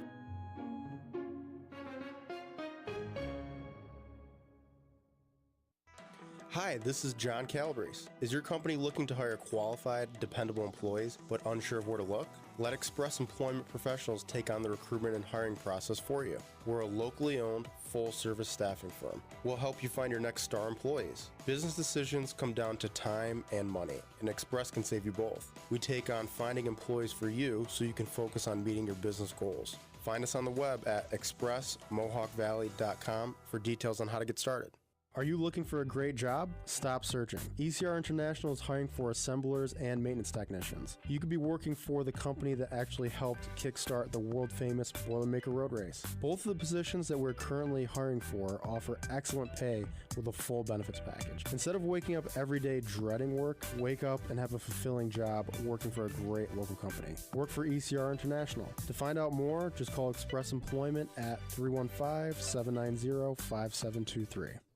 Little Falls Lumber has everything you need to get your home ready for fall and winter. With colder weather coming, consider replacing your windows and doors with a more energy-efficient option. They also carry a wide variety of lumber, roofing, siding, trims, and more for your fall projects. With 3 convenient locations in Little Falls, Syracuse, and Schenectady, Little Falls Lumber is there wherever the job takes you. Stop in today or give them a call, 315-823-2470, or visit littlefallslumber.com. Listen, you're looking for a mortgage, and Adirondack Bank is local bank with local decisions, and they'll come up with the perfect mortgage tailored for your needs. Options include Fixed conventional mortgages, construction mortgages, FHA, VA mortgages, second home, vacation home, investment property, camp financing program, USDA rural housing loans. It's all there, and their team of professional and dedicated staff can help you choose the product that is perfect for you, made perfectly for you, because it is a local bank, and they do make decisions locally. It's a big deal, big difference. Call them today at 315-798-4039, extension 1257. 315-798-4039, extension 1257, and ask about the perfect mortgage for your needs. Your dream begins at Adirondack Bank, member FDIC. WIBX 950 and 106.9 FM. This is Keeler. All right, Carmine, how you doing in there? How you doing? What are you in there? Eating some ziti, probably slicing some garlic up in there. Yep. Got a razor. It's got a razor blade, slicing up the garlic. Getting ready to make some sauce. Virgin olive oil. Yeah. You're even Italian? Yep, I'm cooking back here. Are you Italian? Are you Italian? No, not. Well, you are now. Nice. Nice. That's great. I'll accept it. Can't wait to taste your gravy. That's going to be awesome. By gravy, he means sauce, red sauce. Yeah. We don't call it gravy as much around here, though, do we? Like in New England, the Italians in New England, it's all about gravy. They call it gravy. I'm watching this documentary. I guess it's a documentary. It's a piece on pizza makers that's on Netflix. It is so good. And they're talking about the greatest pizza makers in the world. And they're going all around the world, and including in Arizona. There's a place in Arizona which is thought to be the best pizza in America. And if you check it out, it's you'd think, why would I want to watch this? As a matter of fact, Rick is looking at me, shaking his head like, I wouldn't want to watch that. I would want to eat it. You'd want to eat it. I don't know. Trust me. Yeah. This show is really cool if you get a chance. It's on Netflix. Tonight's game is on, the NFL game tonight is on Amazon Prime. It's the only way to get it.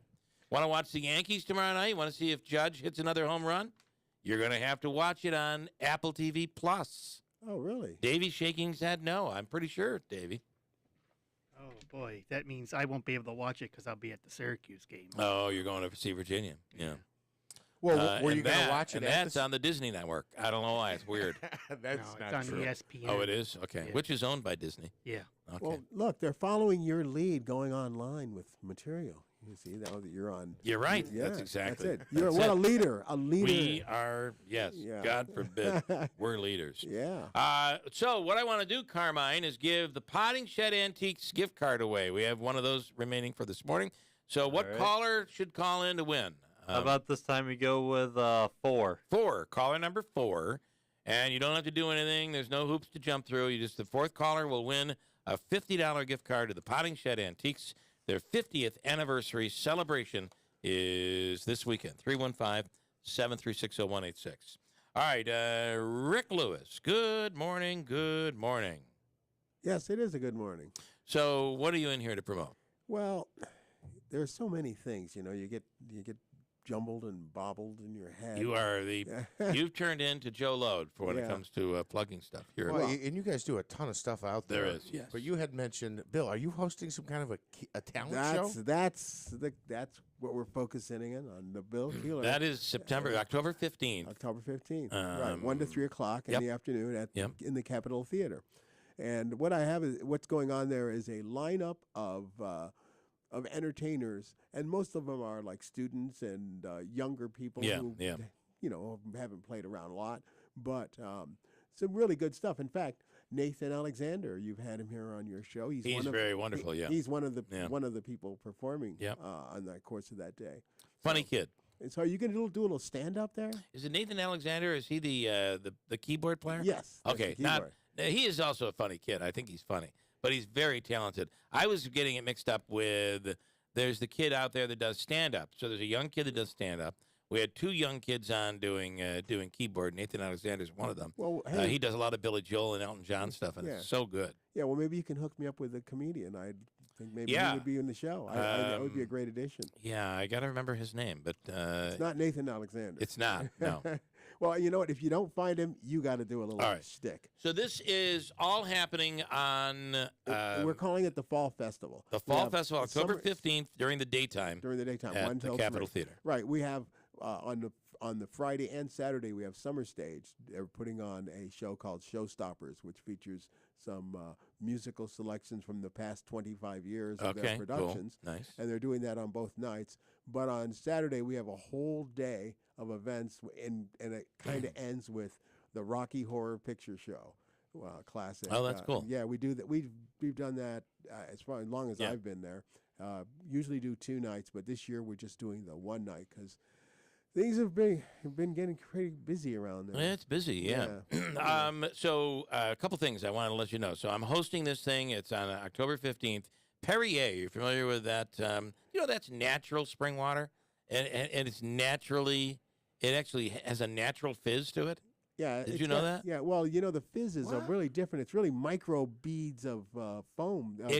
Bubbles. It comes out of the ground, basically carbonated. Yeah.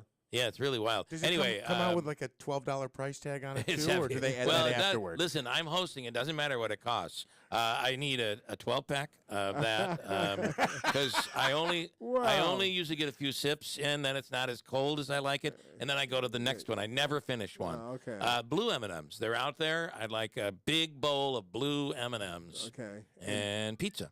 I need pizza from Arizona. He'd like it fresh. Also. That's my rider to do this thing. That's your rider, and you will be doing a 5-minute shtick, little comedy. Oh, I am? Stand up. Oh, lovely. You didn't tell me about that. Well, in trade for the blue M&Ms. Oh, okay, all right, fair. That'll be the trade. So anyway, this is cool. You're doing it to local people competing and we also entertaining. we have the and I got to say this name correct because they like to have their name said correctly. It's the Project Fibonacci Foundation Trivia Contest. Okay. And they're giving away 2 $1,500 scholarships to their. I like what they do. Yeah. They have if I say the name wrong, I'll get it wrong. But it's the STEAM STEAM Leadership. Yeah, we've had them on the air. Yeah, and they're going to be doing that, giving those away. They kind of really upped the trivia contest because we were just giving away a party. Yeah, now they're up. Yeah, that's great. Adding the $1,500 scholarship to that. That's pretty cool. Two of them. Nice. And I was just trying to weasel a couple of tickets to the Paul McCartney show coming up on the 22nd. Yeah. And he says, well, how about if we give you 2 $1,500 scholarships? Well, okay. That's cool. Usually somebody talks you down. Where's Paul McCartney going to be? I didn't know he was coming back. Well, it's Tony Kishman's Live and Let Die symphonic tribute. It's a tribute show. Yes, right. But it's quite I heard it's really good. Yeah, it's like a 15-piece orchestra. He gets into attire and the whole. Yeah, and he was doing the Broadway stage show. Beatlemania. That'll be that's going to be at the Capitol? That'll be at the Capitol. You have so much going on. A lot of stuff happening. It's kind of hard to promote everything. Yeah, I mean, especially like in the Fall Festival on the 14th and 15th, there's like 9 things going on. Yeah. And how do I go into, telling people the 9 things? In fact, I'm looking for some short films. That's another thing that we're doing on the. I was going to say. That's your involvement in this. They have 9 things going on. Have you noticed how he said he couldn't promote everything, but he's finding a way to do it? Well, All right. One thing at a time. So this is October 15th, Fall Fest, and I'm going to be there for that. I'm pretty excited. You're going to be there. All right, cool. In the afternoon. Blue M&Ms and Perrier. Blue M&Ms, Perrier, and the Bill Keeler comedy segment. Oh, lovely. All right, good stuff. Thank you, man. I Yeah. appreciate it. As always, John Decker is coming up next. Quick break. We'll come right back. 8:53 WIBX. Mohawk Valley FCU is giving you even more reasons to become a member and save money with their early fuel loan program. If you use alternative heating such as propane, heating fuel, pellets, or wood, then Mohawk Valley FCU has your back. You can receive up to $2,000 subject to credit approval. Stock up now for the upcoming heating season and save with Mohawk Valley FCU. Just one of the many benefits Mohawk Valley FCU has to offer. Visit MohawkValleyFCU.org for more info. Mohawk Valley FCU. Member focused, member driven. Mohawk Valley FCU is giving you even more reasons to become a member and save money with their early fuel loan program. If you use alternative heating such as propane, heating fuel, pellets, or wood, then Mohawk Valley FCU has your back. You can receive up to $2,000 subject to credit approval. Stock up now for the upcoming heating season and save with Mohawk Valley FCU. Just one of the many benefits Mohawk Valley FCU has to offer. Visit MohawkValleyFCU.org for more info. Mohawk Valley FCU. Member focused, member driven. WIBX 950 and 106.9 FM. This is Keeler. Portions of today's program brought to you by Insera's Flooring Outlet, the area's leading flooring store for Pergo Extreme. Nothing any better than this Pergo Extreme. And at Insera's, they have the best selection. And within a 60-mile radius, they have a price match. They'll beat anybody's price within a 60-mile radius. Pergo Extreme. Deeper protection, deeper warranty, dent-proof, waterproof, kid-proof, pet-proof, and the largest selection. Get 6 months interest-free financing in Sarah's Flooring Outlet, Route 49 Plaza, River Road, Marcy, and online at sarahsflooringoutlet.com. And I have a bunch of comments that I'm not going to get to. Wayne and Jeff and Bill and Sean O'Brien. Father Sean saying he knows Sean. Dave, that is correct. And I'm looking for John Decker's message, and I've got it here right now. John, good morning. Hey, good morning to you, Bill. Hope you're having a great week. We are getting through it. Yes, we are. Okay. There's a lot to talk about. I really would love to focus just on all that was thrown at Trump yesterday, all at the same time. There was a lot there yesterday, it seemed. Boy, what a terrible day for Donald Trump legally. Yeah. He, first of all, as you know, the New York State Attorney General announcing this massive civil lawsuit against the former president, his company, the Trump Organization, his three of his children as well. And it's a civil case, easier to prove because the burden of proof is lower in a civil case than it is in a criminal case, just a preponderance of the evidence. And it could impact the future of his company, the future in terms of the ability for his company to function in New York State. But that's a big if. We'll have to see how that all plays itself out. And then the other issue legally, the 11th Circuit Court of Appeals siding with the Department of Justice, overruling that federal district court judge, saying that the Department of Justice can continue its criminal investigation, can continue to look at all of those classified documents that the government seized at Mar-a-Lago back on August the 8th. So that criminal investigation will now continue unabated. Of course, the former president's lawyers could appeal to the U.S. Supreme Court, but I don't think he is going to have much success there on this particular issue. What do you think on the case by the Attorney General in New York?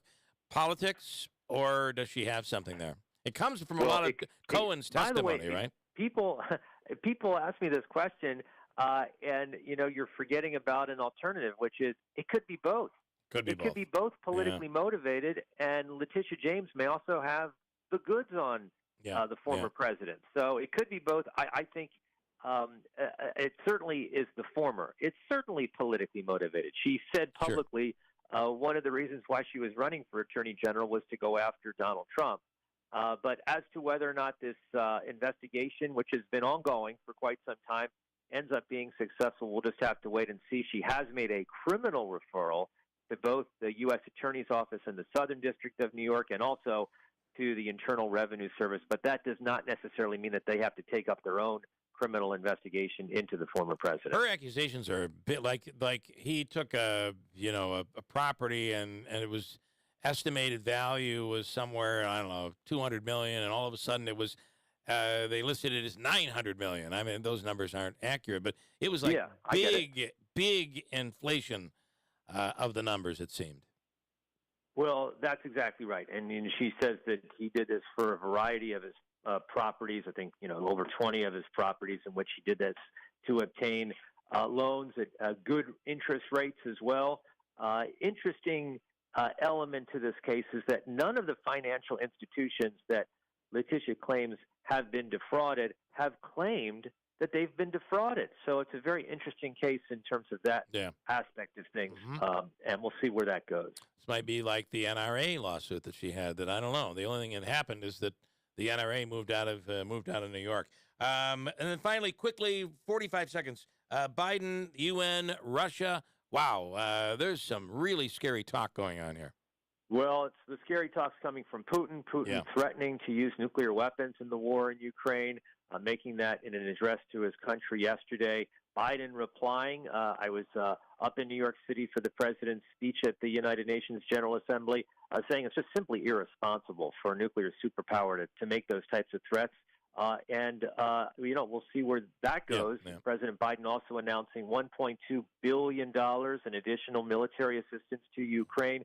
And they've done a remarkable job in this war over the past 7 months. Here's something that I don't know if you know this, Bill. Since the beginning of the war, Russia has lost 55 military fighter jets.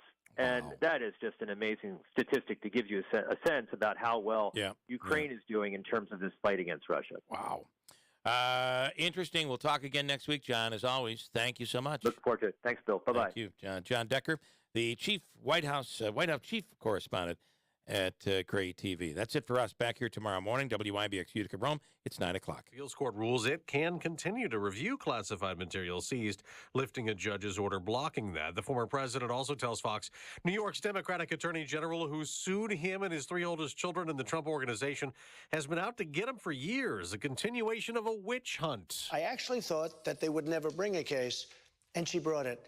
And the reason I thought, because she didn't have a case. The 220-page lawsuit from New York Attorney General Letitia James accuses the former president and his family of financial fraud, which includes lying to his lenders and insurers by overvaluing his properties. Now, she also claims they gave false financial statements and inflated his net worth. Fox's Brooke Singman, the wife of Supreme Court Justice Clarence Thomas, Ginny, has agreed to be interviewed by the Democrat-led House committee investigating Donald Trump and last year's Capitol riot. Saying she's, quote, eager to answer the committee's questions to clear up any misconceptions. Thomas allegedly texted White House Chief of Staff Mark Meadows and lawmakers in Arizona and Wisconsin after the 2020 election. Thomas has said she attended the January 6 rally, but left before Trump's speech and when supporters made their way toward the Capitol. That's Fox's Ryan Schmelz. That House committee's next public hearing is next Wednesday.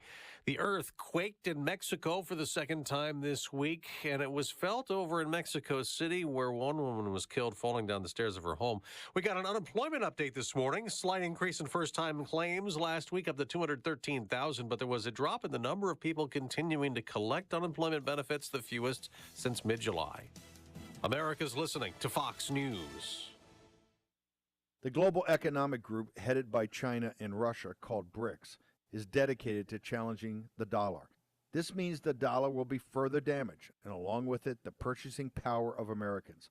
This is Stephen K. Bennett. I want to remind you that you can still protect your hard-earned savings from world events. How? By diversifying your 401k or IRA out of paper assets and into physical gold IRA from Birch Gold Group. To claim your free info kit on gold IRAs, simply text the word PROTECT to 989898. It's critical you get this information before the dollar